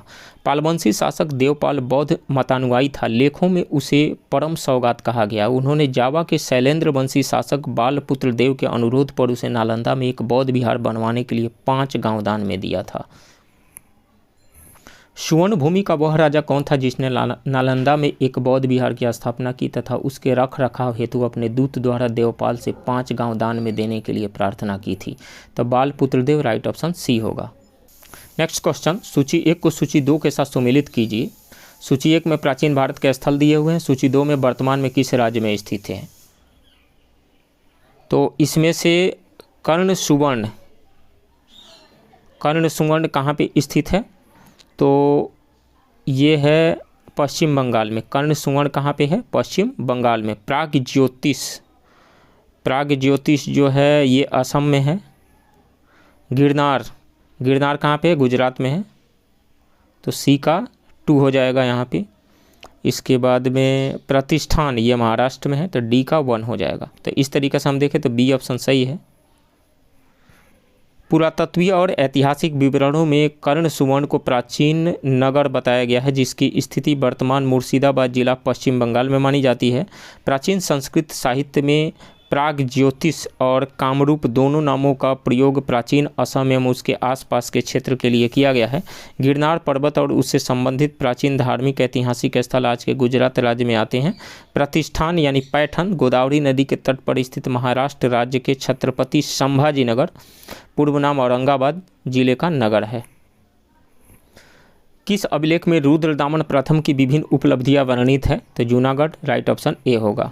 गुजरात के जूनागढ़ के रुद्रदामन प्रथम का एक अभिलेख प्राप्त हुआ है। यह जिस शिला पर उत्कीर्ण है उसी पर अशोक के 14 प्रज्ञापनों की एक प्रति तथा स्कंदगुप्त के लेख भी खुदे हुए हैं। यह विशुद्ध संस्कृत भाषा तथा ब्राह्मी लिपि में लिखा गया है। इसमें रुद्रदामन की विभिन्न उपलब्धियों पर सुंदर प्रकाश डाला गया है। नेक्स्ट क्वेश्चन, दूसरी शताब्दी के आसपास रचित संस्कृत के शिलालेखों के अनुसार सुदर्शन झील एक कृत्रिम जलाशय की मरम्मत किसने करवाई थी? रुद्रदामन ने। राइट ऑप्शन सी होगा। रुद्रदामन प्रथम 130 से 150 ईस्वी का जूनागढ़ अभिलेख गुजरात में गिरनार पहाड़ी से प्राप्त हुआ है। संस्कृत भाषा का यह अभिलेख प्रारंभिक संस्कृत अभिलेखों में से एक है। इस अभिलेख में सुदर्शन झील के बांध के निर्माण तथा पुनर्निर्माण की सूचना प्राप्त होती है। इनमें से किसने सर्वप्रथम व्यापक पैमाने पर स्वर्ण मुद्रा का प्रचलन किया था? भीम कटफिशस ने। राइट ऑप्शन सी होगा। कुषाण शासकों द्वारा व्यापक पैमाने पर स्वर्ण मुद्रा का प्रचलन प्रारंभ करना भारतीय उपमहाद्वीप में उनका सबसे महत्वपूर्ण योगदान था।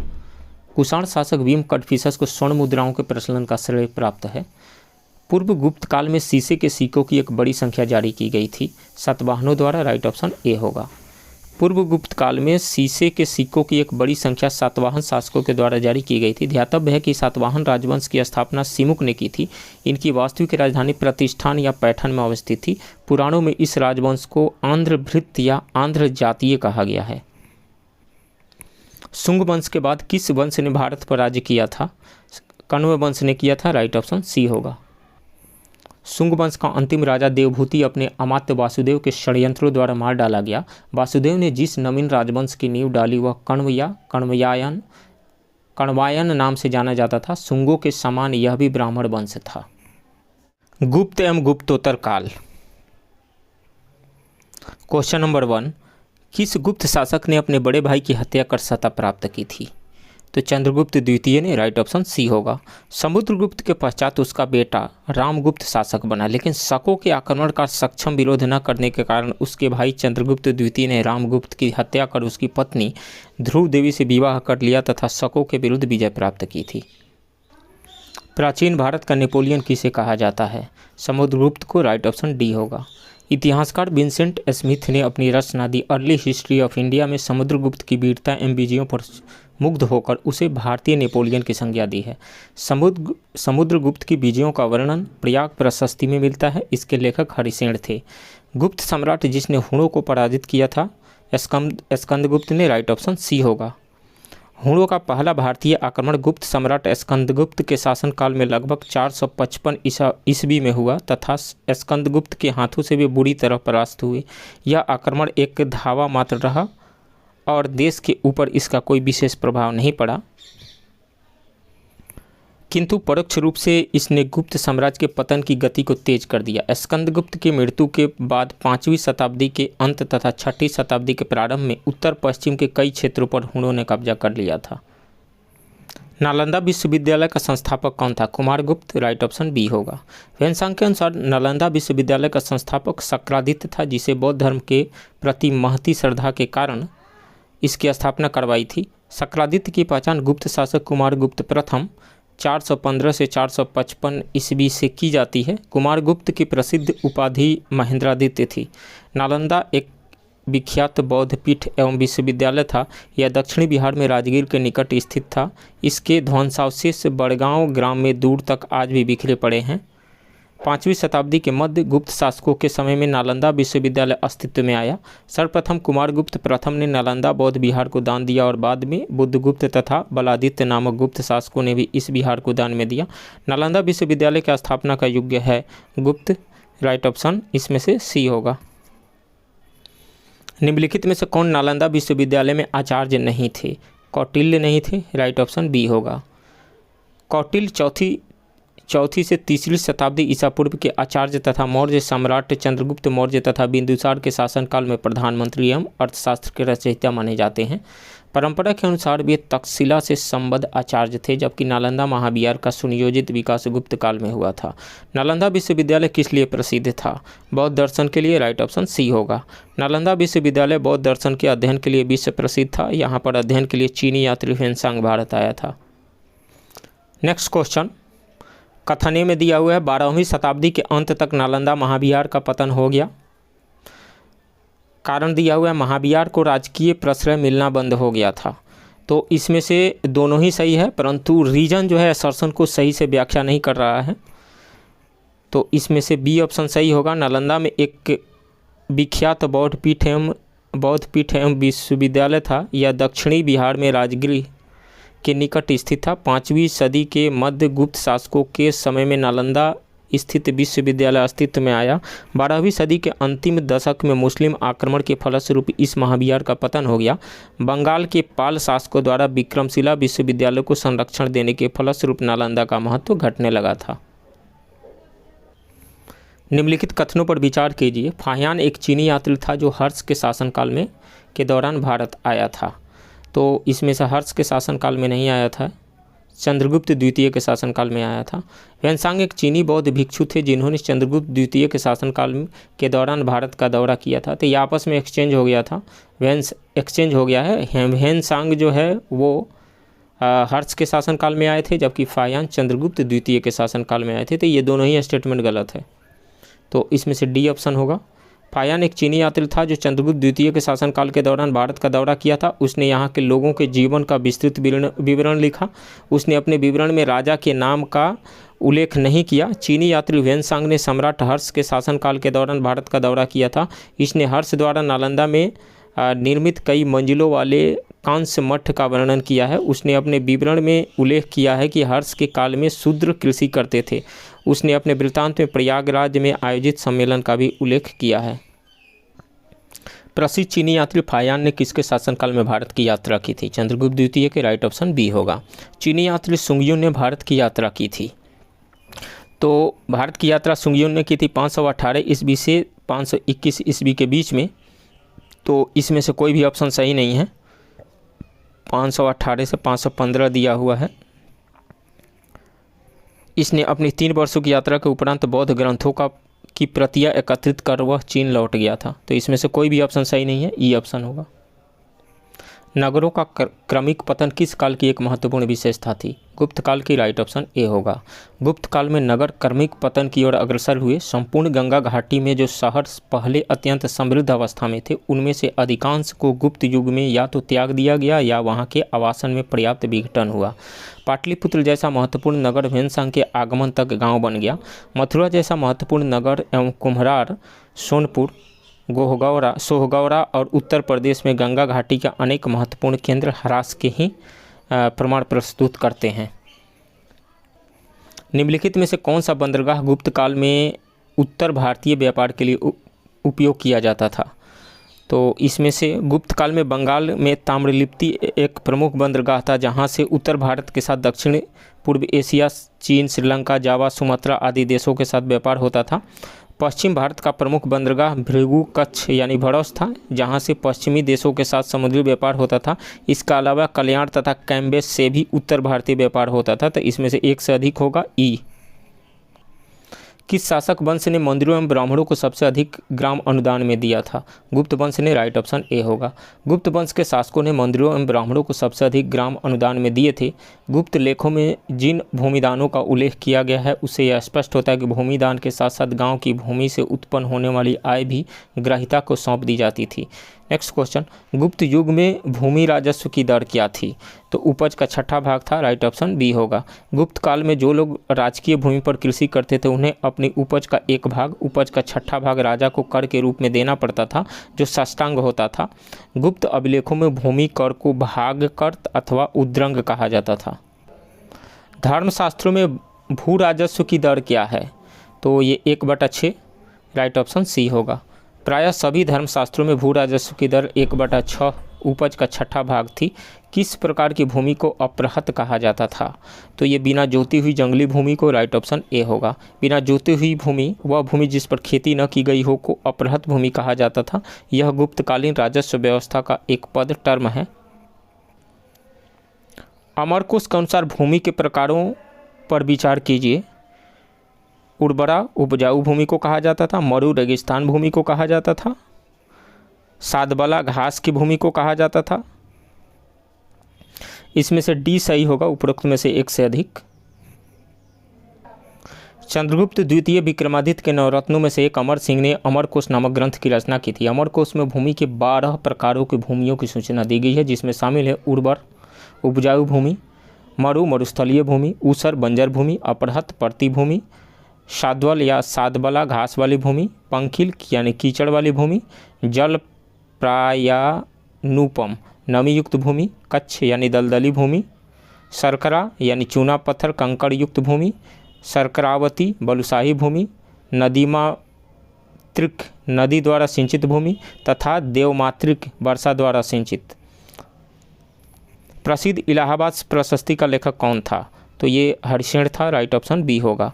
प्रसिद्ध इलाहाबाद प्रशस्ति का लेखक हरिशेन था। हरिशेन ने इलाहाबाद वर्तमान प्रयागराज के अशोक स्तंभ पर कुमारगुप्त के विषय में प्रशंसात्मक वर्णन प्रस्तुत किया है, जिसे प्रयाग प्रशस्ति कहा जाता है।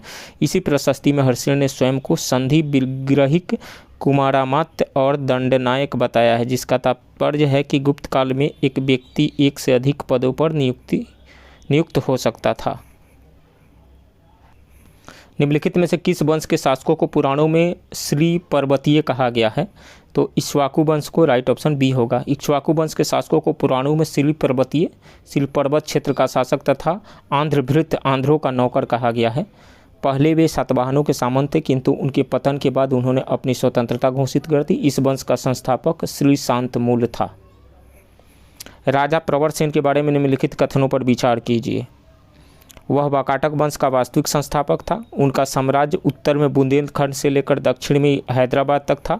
वह अपने पिता की विंध्य शक्ति के उत्तराधिकारी थे। उनका उल्लेख पुराणों में मिलता है।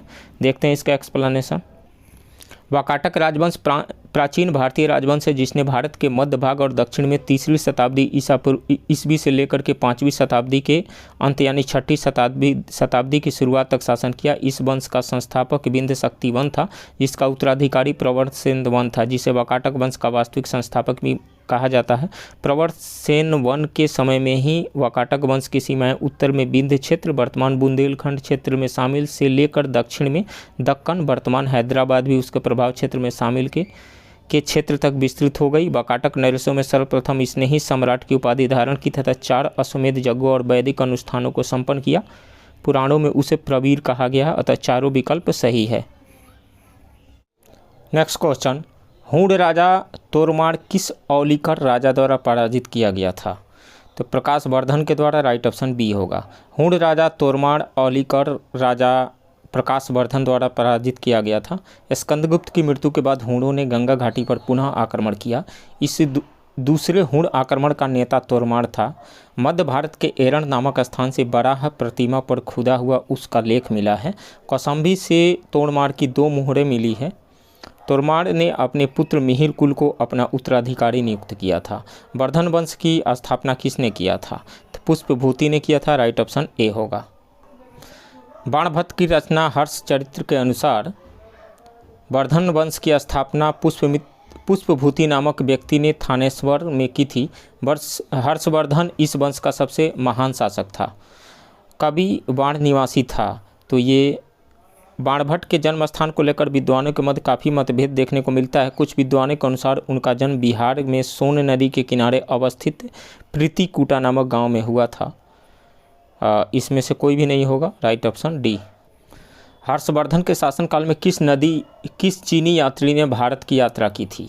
तो ह्वेनसांग ने, राइट ऑप्शन बी होगा। हर्षवर्धन के समय की सर्वप्रमुख घटना चीनी यात्री ह्वेनसांग के भारत आगमन की है।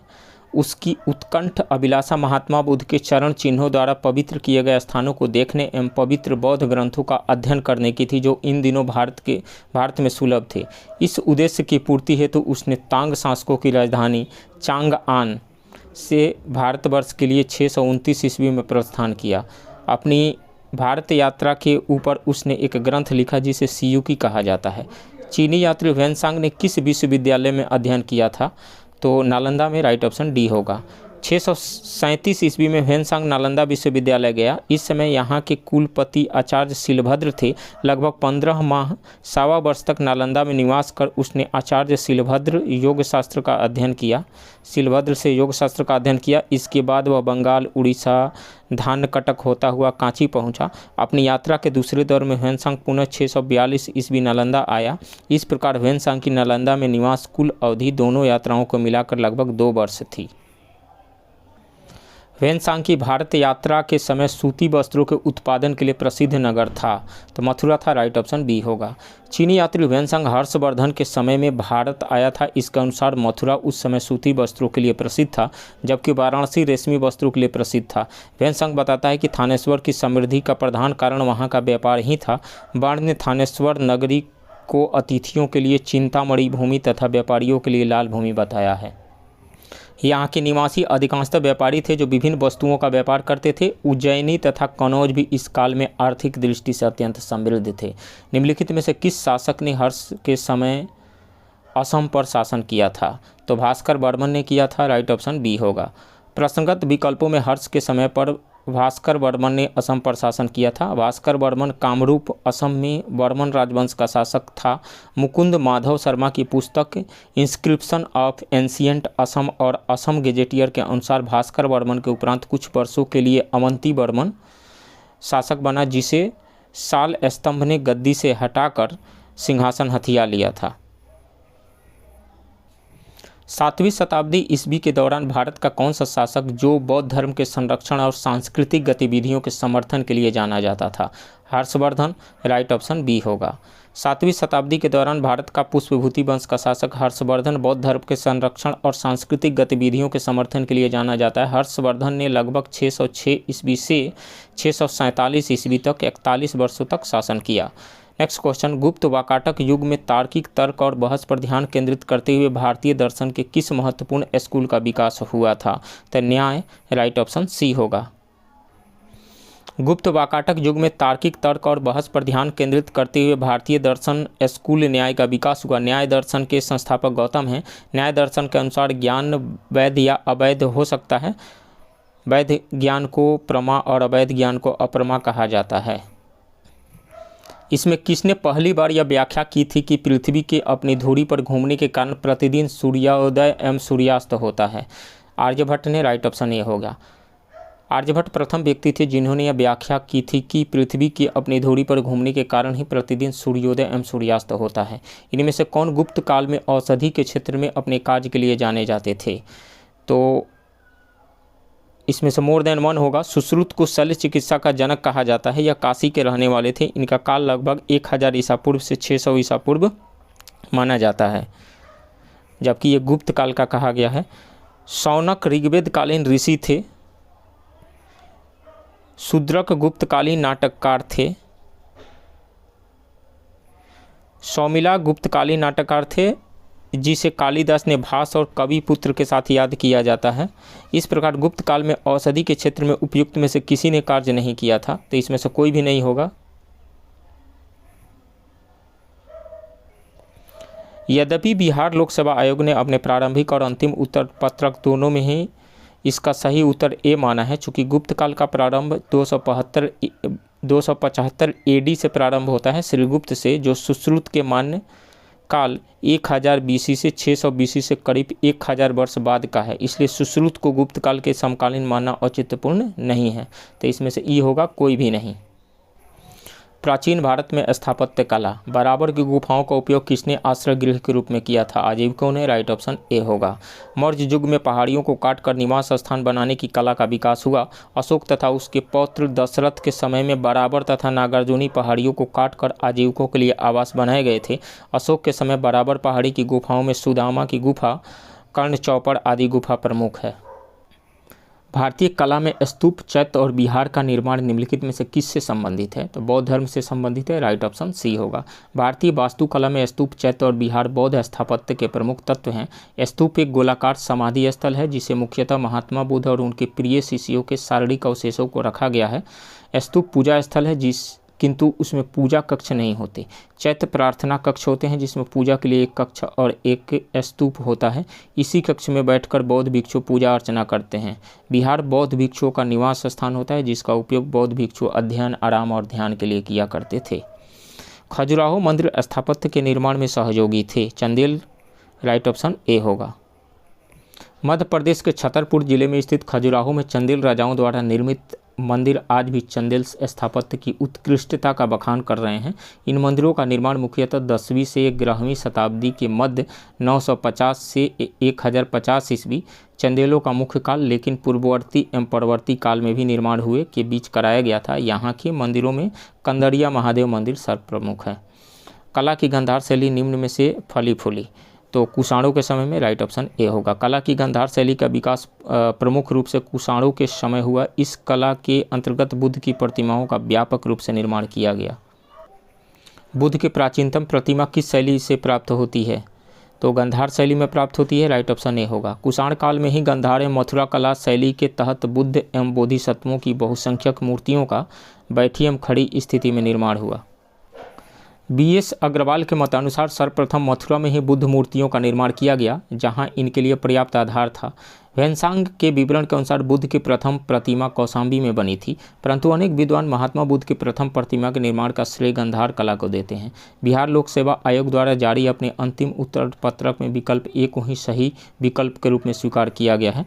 नेक्स्ट क्वेश्चन, झांसी के पास देवगढ़ का मंदिर और इलाहाबाद प्रयागराज के पास गढ़वा मंदिर में बनी मूर्तियाँ किस कला के महत्वपूर्ण अवशेष हैं? तो गुप्त कला की। राइट ऑप्शन बी होगा। देवगढ़ का दशावतार मंदिर जो वर्तमान में उत्तर प्रदेश के ललितपुर जिले में अवस्थित है, यह गुप्तकालीन मंदिर है। वहीं इलाहाबाद प्रयागराज में गढ़वा किले में स्थित गढ़वा मंदिर भी गुप्तकालीन है। बोधिसत्व पद्मपाणि की पेंटिंग स्थित है, तो अजंता में। राइट ऑप्शन डी होगा। बोधिसत्व पद्मपाणि और लोकितेश्वर की पेंटिंग अजंता में स्थित है। ध्यातव्य है कि यह असाधारण भित्ति चित्र लगभग 5वीं से 6वीं शताब्दी ईस्वी के मध्य का है, जो अजंता के चट्टानों को काटकर बनाए गए बौद्ध मठ के आंतरिक भाग में संरक्षित है। यह राजसी और दैवीय स्थिति दोनों के संकेतक के रूप में पहने जाने वाले विस्तृत मुकुटों का एक प्रारंभिक दृश्य प्रमाण प्रदान करता है। निम्नलिखित अभिलेखों में से किसमें विधवा दहन का उदाहरण उल्लिखित है? तो भानुगुप्त के एरन अभिलेख में। राइट ऑप्शन सी होगा। भानुगुप्त के एरण अभिलेख से विधवा दहन अर्थात सती का उदाहरण मिलता है। इस अभिलेख में भानुगुप्त के मंत्री गोपराज के युद्ध में मृत्यु हो जाने के बाद उसकी पत्नी के सती होने का उल्लेख है। यह अभिलेख 510 ईस्वी का है। एरण मध्य प्रदेश के सागर जिले में स्थित एक ऐतिहासिक गाँव है जो बीना और रेवता नदियों के संगम पर स्थित है। खजुराहो मंदिर स्थापत्य के निर्माण में सहयोगी थे।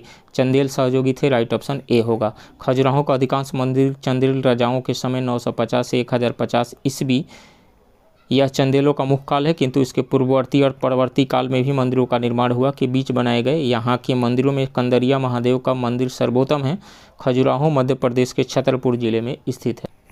बहादुरपुर विश्व में सबसे अद्भुत स्तूप है और इसकी मूर्ति बहादुरपुर नहीं बराबुदर विश्व में सबसे अद्भुत स्तूप है और इसकी मूर्ति और मूर्तिकला किसका शानदार उदाहरण है? तो ये भारत जावा कला का राइट ऑप्शन डी होगा। बराबुदुर बोरोबुदुर स्तूप इंडोनेशिया के जावा द्वीप में स्थित है। यह यूनेस्को द्वारा मान्यता प्राप्त विश्व विरासत स्थल है।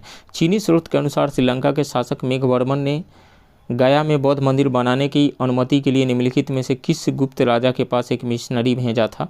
समुद्रगुप्त के पास। राइट ऑप्शन सी होगा। मेघवर्मन ने गया में एक बौद्ध मंदिर बनाने की अनुमति के लिए समुद्रगुप्त के पास एक दूत भेजा। समुद्रगुप्त ने सिलोन के राजा मेघवर्मन को बोध गया में एक मठ बनाने की अनुमति दी। दक्षिण भारत चोल चालुक्य पल्लव एवं संगम युग। चोल वंश का संस्थापक कौन था? विजयालय था। राइट ऑप्शन ए होगा। चोल साम्राज्य की स्थापना विजयालय ने की थी, जो प्रारंभ में पल्लवों का एक सामंती सरदार था। उसने लगभग 850 ईस्वी में तंजौर को अपने अधिकार में कर लिया। तंजौर वर्तमान तंजापुर के शैव मंदिर राजराजेश्वर या बृहदीश्वर मंदिर का निर्माण राजराज प्रथम के काल में हुआ था। चोल काल किसके लिए प्रसिद्ध था? ग्राम पंचायत के लिए। राइट ऑप्शन ए होगा। चोल शासन की सबसे उल्लेखनीय विशेषता स्वायत्तशासी ग्रामीण संस्थाओं के संचालन में परिलक्षित होती है। वस्तुतः इस काल में ग्राम स्वशासन की पूर्ण इकाई थे और ग्राम प्रशासन ग्रामवासी स्वयं करते थे। नेक्स्ट क्वेश्चन, कौन सा मध्यकालीन भारतीय साम्राज्य व्यापक स्तर पर स्थानीय स्वशासन के लिए प्रसिद्ध था? तो वो था चोल। कैलाशनाथ मंदिर किस वंश ने और किस राज्य में बनाया था? तो पल्लव, तमिलनाडु में। राइट ऑप्शन सी होगा। कैलाशनाथ मंदिर कांचीपुरम तमिलनाडु में स्थित है। इस मंदिर का निर्माण पल्लव वंश के शासकों द्वारा कराया गया था। निम्नलिखित में से कौन सा मंदिर कांचीपुरम में स्थित है? तो एकाम्बरेश्वरार मंदिर। राइट ऑप्शन डी होगा। एकाम्बरेश्वरार मंदिर कांचीपुरम में स्थित है। यह मंदिर देवाधिदेव महादेव को समर्पित है। इस मंदिर का निर्माण पल्लव शासकों के काल में हुआ था। उल्लेखनीय है कि यह मंदिर हजारों वर्ष पुराना है। इस मंदिर में पल्लव काल से लेकर नायक शासकों के समय तक के विभिन्न शिलालेख प्राप्त हुए हैं। प्राप्त पुरातात्विक साक्ष्यों के आधार पर यह कहा जा सकता है कि इस मंदिर का मुख्य निर्माण कार्य पल्लव, चोल और विजयनगर के शासकों के समय में किया गया था। तंजावुर में बृहदीश्वर मंदिर का निर्माण किस राजा के द्वारा करवाया गया था? तो ये राजराज प्रथम के द्वारा। राइट ऑप्शन ए होगा। बृहदीश्वर मंदिर तमिलनाडु के तंजावुर जिले में स्थित एक हिंदू मंदिर है जो 11वीं सदी के आरंभ में बनाया गया था। मंदिर का निर्माण 1003 से 1010 ईस्वी के बीच चोल शासक राजराज प्रथम चोल ने करवाया था। इनके नाम पर इसे राजराजेश्वर मंदिर भी कहा जाता है। इस मंदिर का निर्माण द्रविड़ शैली में किया गया है। निम्नलिखित में से चेर राजवंश की राजधानी कौन सी थी? तो कुरूर थी। राइट ऑप्शन ए होगा। चेर राजवंश ने दक्षिण भारत के दक्षिण पश्चिम भाग पर शासन किया। वर्तमान में केरल तथा तमिलनाडु के कुछ भाग। केरल स्टेट गजेटियर के अनुसार चेरों की राजधानी वांजी का भी उल्लेख मिलता है, जिसका साम्यता कुछ विद्वान करूर या कुरूर से करते हैं। जिस प्रथम चेर राजा का सर्वप्रथम उल्लेख प्राप्त होता है वह है उदयजीरल उथिगन चेरल था। निम्नलिखित राजवंशों में किसका उल्लेख संगम साहित्य में नहीं है? तो कदम्ब का नहीं है। चेर, पांड, चोल का है। कदम्ब का नहीं है। राइट ऑप्शन ए होगा। संगम साहित्य में चोल, चेर एवं पांड्य राजाओं के उद्भव और विकास का विवरण प्राप्त होता है। इन राजाओं के विविध राजाओं के शासनकाल का स्पष्ट निर्धारण संभव न होने पर भी संगम साहित्य से कृष्णा नदी के दक्षिण में सुदूर प्रायद्वीप तक राजनीतिक गतिविधियों पर पर्याप्त प्रकाश पड़ता है। कदम्ब राजवंश का उल्लेख संगम साहित्य में नहीं है। संगम युग में उरैयूर किस लिए विख्यात था? तो ये कपास के व्यापार का महत्वपूर्ण केंद्र था। राइट ऑप्शन बी होगा। तमिलनाडु के तिरुचिरापल्ली में अवस्थित कावेरी नदी के तट पर उरैयूर संगम कालीन महत्वपूर्ण नगर था। संगम युग में उरैयूर सूती वस्त्रों का प्रमुख बड़ा केंद्र हुआ करता था। इसका विवरण पेरिप्लस ऑफ इरिथ्रियन सी में अरगारू नाम से मिलता है। दक्षिण भारत के मंदिरों का आकर्षक द्वार क्या कहलाते थे? गोपुरम कहलाते थे। राइट ऑप्शन बी होगा। दक्षिण भारत के मंदिरों का आकर्षक द्वार को गोपुरम कहा जाता था। पल्लव, पांडवों और चोलों के राज्यकाल में दक्षिण शैली पनपती रही, द्रविड़ शैली पनपती रही। पांड्य काल में मंदिर छोटे होते थे, किंतु उनके प्रांगण के चारों ओर अनेक प्राचीर बनाए जाते थे। इनके प्रवेश द्वार, जिन्हें गोपुरम कहा जाता था, आगे चलकर गोपुरम का भव्य, विशाल और प्रचुर मात्रा में शिल्पकारिता से अलंकृत किया जाने लगा। चोल शासकों ने भव्य मंदिरों के साथ साथ विशाल गोपुरमों का निर्माण भी किया। रोमन साम्राज्य से व्यापारिक संबंध किसने स्थापित किए थे? तो चेरों ने स्थापित किए थे। राइट ऑप्शन बी होगा। रोमन साम्राज्य के साथ भारत के व्यापार का आरंभ संगम काल में चेर राज्य के साथ आरंभ हुआ था। अरिकामेडु से कई रोमन वस्तुएं प्राप्त हुई है। फारसी यात्री अब्दुल रज्जाक भारत में किस राजा के शासनकाल में आया था? तो देवराय द्वितीय के शासनकाल में आया था। फारसी राजदूत अब्दुल रज्जाक संगम वंश के सबसे प्रतापी शासक देवराय सेकंड, इनका कार्यकाल 1422 से 1446 ईस्वी के शासनकाल में विजयनगर आया था। उसने अपने यात्रा वृत्तांत मतला उस सदैन व मज्म उल बहरीन में देवराय सेकंड के शासनकाल का वर्णन किया है। प्राचीन साहित्य एवं साहित्यकार। क्वेश्चन नंबर 1, निम्नलिखित में से किस भारतीय दर्शन ने परमाणु सिद्धांत का प्रतिपादन किया था? वैशेषिक दर्शन ने। राइट ऑप्शन डी होगा। वैशेषिक दर्शन के अनुसार भौतिक जगत का निर्माण परमाणुओं से हुआ है। महर्षि कर्णाद इस दर्शन के प्रवर्तक माने जाते हैं। क्वेश्चन नंबर 2, कालिदास के कुमार संभवम में किस पौराणिक चरित्र के जन्म की कहानी है? तो कार्तिकेय की। राइट ऑप्शन बी होगा। कालिदास के संस्कृत महाकाव्य कुमार संभवम में भगवान शिव और देवी पार्वती के पुत्र कुमार, अन्य नाम कार्तिकेय स्कंद के जन्म की कहानी है। मुद्रा राक्षस का लेखक निम्नलिखित में से कौन है? तो विशाखदत्त है। राइट ऑप्शन बी होगा। मुद्रा राक्षस की रचना विशाखदत्त ने की थी। इस ग्रंथ से मौर्य इतिहास, मुख्यतः चंद्रगुप्त मौर्य के जीवन पर प्रकाश पड़ता है। मेगास्थनीज की पुस्तक का नाम क्या है? इंडिका। राइट ऑप्शन डी होगा। चंद्रगुप्त मौर्य सिकंदर का समकालीन था। सिकंदर के समकालीन विदेशी लेखक नियार्कस, आनेसिक्रिटस, अरिस्टोबुलस तथा मेगास्थनीज थे, जिनके विवरण चंद्रगुप्त मौर्य के विषय में सूचनाएं देते हैं। विदेशी लेखकों में मेगास्थनीज का नाम सर्वाधिक महत्वपूर्ण है, जिसकी पुस्तक इंडिका मौर्य इतिहास का प्रमुख स्रोत है। मेगास्थनीज की पुस्तक इंडिका में पाटलिपुत्र के नगर प्रशासन का वर्णन मिलता है। इसके अनुसार पाटलिपुत्र नगर का प्रशासन 30 सदस्यों की विभिन्न समितियों द्वारा होता था। इसकी कुल 6 समितियां होती थी तथा प्रत्येक समिति में 5 सदस्य होते थे, जिसमें से एक समिति का कार्य बिक्री कर वसूल करना था। विक्रय कर मूल्य के 10वें भाग के रूप में वसूल किया जाता था। करों की चोरी करने वाले को मृत्युदंड दिया जाता था। नेक्स्ट क्वेश्चन, इंडिका का लेखक कौन था? मेगास्थनीज। राइट ऑप्शन बी होगा। सूची 1 और सूची 2 का मिलान करें और सूचियों के नीचे दिए गए कोड का उपयोग करके सही उत्तर चुनें। सूची 1 में पुस्तक दिया हुआ है, सूची 2 में उनके लेखक दिए गए। बृहत संहिता के लेखक कौन है? बृहत संहिता के लेखक बराहमिहिर हैं। मूसिका मसा यानी मूसिक वंश के कौन है? इसमें से 3 होगा। अतुला। राजत रंगणी के लेखक कौन है? राजत रंगणी के कल्हड़ हैं। कश्मीर का इतिहास मिलता है। इसमें से सी का 1 हो जाएगा। विक्रमांक देव चरित्र के लेखक बिल्हण हैं। डी का 2 हो जाएगा। तो इस तरीके से हम देखें तो डी ऑप्शन सही है। बृहत संहिता के लेखक बहार मिहिर, मूसिका मसा, अतुला, राजत रंगड़ी के कल्हड़, विक्रमांक देव चरित्र के बिल्हण। सूची 1 और सूची 2 का मिलान कीजिए और सूचियों के नीचे दिए गए कोड का उपयोग करके सही उत्तर का चयन कीजिए। इधर लेखक दिया हुआ, इधर पुस्तकें दी गई। कौटिल्य, पाणिनि, इधर अष्टाध्यायी अर्थशास्त्र, तो कौटिल्य का अर्थशास्त्र। अर्थशास्त्र के लेखक कौटिल्य, अष्टाध्यायी के पाणिनि, नीतिसार के कामंदक और कुमार संभव के कालिदास। इसमें से ए ऑप्शन सही होगा। कल्हड़ की पुस्तक का क्या नाम है? राजत रंगड़ी। राइट ऑप्शन डी होगा। कल्हड़ ने राजत रंगड़ी में कश्मीर का इतिहास लिखा। इस ग्रंथ की रचना कल्हड़ ने जय सिंह 1128 से 1149 के शासनकाल में की थी। चंद्रगुप्त मौर्य के प्रधानमंत्री चाणक्य ने राजनीति शास्त्र पर प्रसिद्ध ग्रंथ अर्थशास्त्र की रचना की थी। कौटिल्य की पुस्तक अर्थशास्त्र किस विषय पर आधारित है? शासन के सिद्धांत और अभ्यास पे। इनमें विदेश नीति भी दिया हुआ है, आर्थिक संबंध भी दिया हुआ है, धन संचय पे दिया हुआ है। मोर देन 1 होगा ई। कौटिल्य द्वारा मौर्य काल में रचित अर्थशास्त्र शासन के सिद्धांतों और अभ्यास की पुस्तक है। इसमें राज्य के लिए मंडल सिद्धांत है जो विदेश नीति की व्याख्या करते हैं। इसके अलावा इसमें सप्तांग सिद्धांत, स्वामी, अमात्य, जनपद, दुर्ग, कोष, दंड एवं मित्र की व्याख्या मिलती है। अर्थशास्त्र में तत्कालीन प्रशासन एवं कृषि, शिल्प एवं व्यापार व्यवस्था की भी विस्तृत जानकारी प्राप्त होती है। कौटिल्य के अर्थशास्त्र में किस पहलू पर प्रकाश डाला गया है? तो राजनीतिक नीतियों पर। राइट ऑप्शन बी होगा।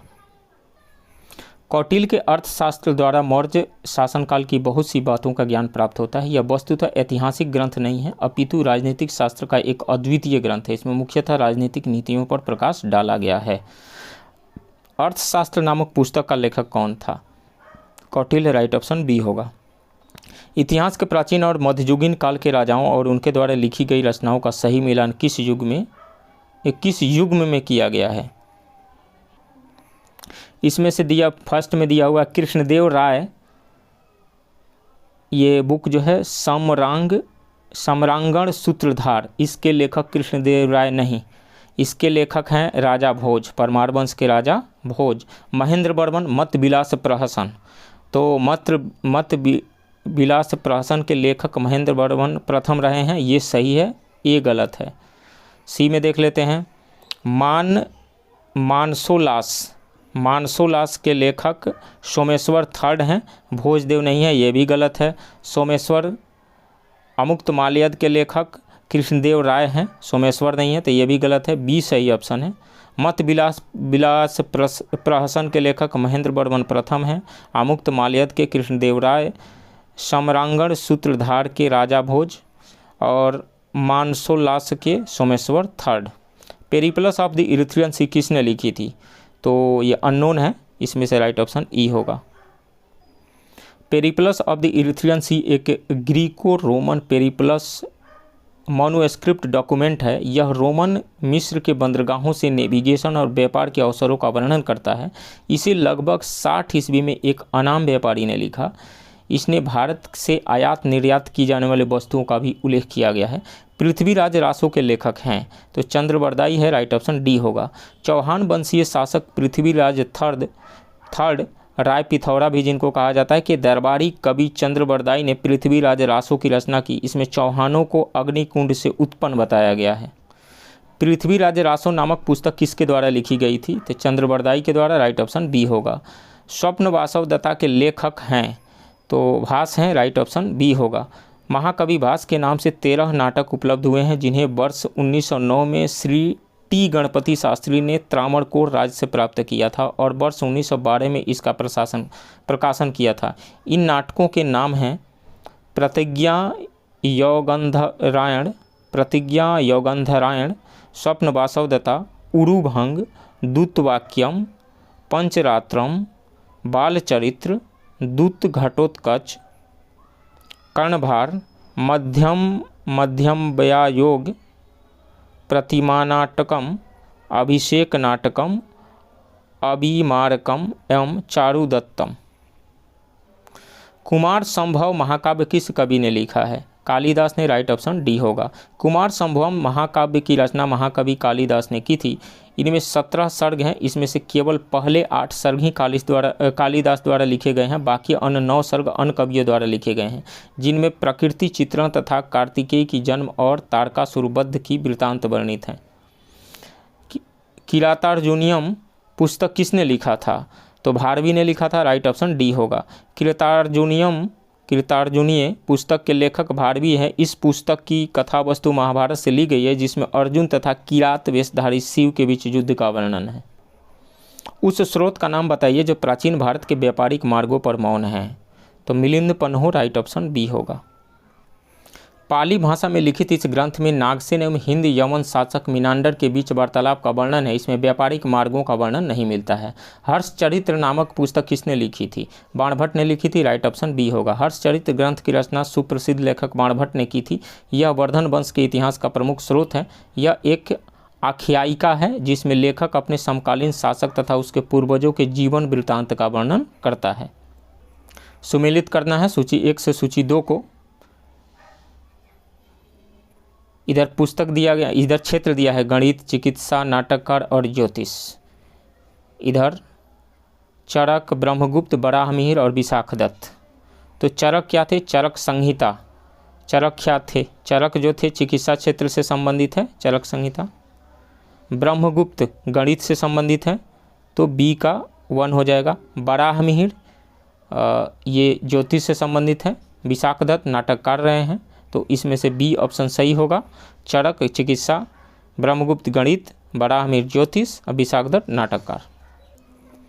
राजनीति की प्रारंभिक पुस्तक नीतिसार किसके द्वारा लिखी गई थी? तो कामंदक के द्वारा, राइट ऑप्शन सी होगा। कामंदक द्वारा रचित नीतिसार 1192 छंदों का एक महत्वपूर्ण संग्रह है जो 34 खंडों, 20 अध्यायों या सर्गों में समूहीकृत है। इसमें अधिगम की पारंपरिक शाखाएं हैं, राज्य, इसके घटक और संरक्षण, अंतर्राज्यीय संबंधों पर मंडल सिद्धांत, विभिन्न प्रकार की नीतियाँ, युद्ध और शांति, कूटनीति और बुद्धिमत्ता, सैन्य संगठन और किन दोषों से बचना चाहिए, परिशिष्ट तुलना के लिए कौटिल्य का अर्थशास्त्र और कामंदक के नीतिशास्त्र की सामग्री को सूचीबद्ध करता है। इसके बाद है पूर्व मध्यकाल।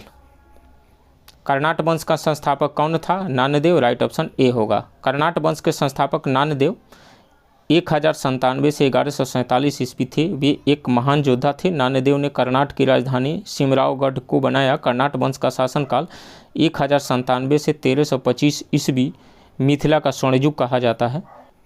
कर्नाट वंश का अंतिम शासक कौन था? तो हरि सिंह देव थे, राइट ऑप्शन ए होगा। कर्नाट वंश का अंतिम शासक हरि सिंह देव थे। ये कला और साहित्य के संरक्षक थे। इन्होंने पंजीकरण व्यवस्था की शुरुआत की थी।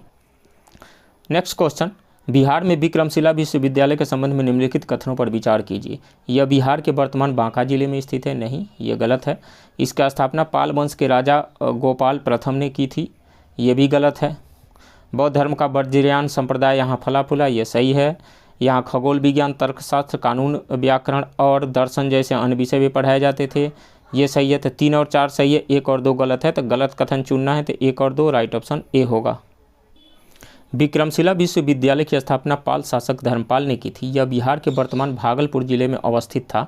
इस विश्वविद्यालय में बौद्ध धर्म की तंत्रयान शाखा वज्रयान का सर्वाधिक प्रभाव था। इसके अतिरिक्त इस विश्वविद्यालय में खगोल विज्ञान, तर्कशास्त्र, कानून, व्याकरण और दर्शन जैसे अन्य विषय भी पढ़ाए जाते थे। 12वीं शताब्दी के अंत में इस विश्वविद्यालय को मोहम्मद बिन बख्तियार खिलजी की सेना ने नष्ट कर दिया था। नेक्स्ट क्वेश्चन, विक्रमशिला नामक प्राचीन विश्वविद्यालय की स्थापना बंगाल के किस शासक ने की थी? धर्मपाल ने की थी, राइट ऑप्शन ए होगा। विक्रमशिला के प्राचीन बौद्ध विश्वविद्यालय की स्थापना बंगाल के पाल वंशीय शासक धर्मपाल द्वारा की गई थी। तिब्बती विद्वान लामा तारानाथ के अनुसार 10वीं शताब्दी के आते आते विक्रमशिला नालंदा विश्वविद्यालय से भी बृहद शिक्षा का केंद्र बन गया था। विक्रमशिला विश्वविद्यालय किसके द्वारा स्थापित किया गया था? तो ये धर्मपाल के द्वारा, राइट ऑप्शन बी होगा। विक्रमशिला शिक्षा केंद्र के संस्थापक का नाम है, तो धर्मपाल है, राइट ऑप्शन बी होगा। मैथिली भाषा का विकास निम्नलिखित में से किसके शासनकाल के दौरान शुरू हुआ था?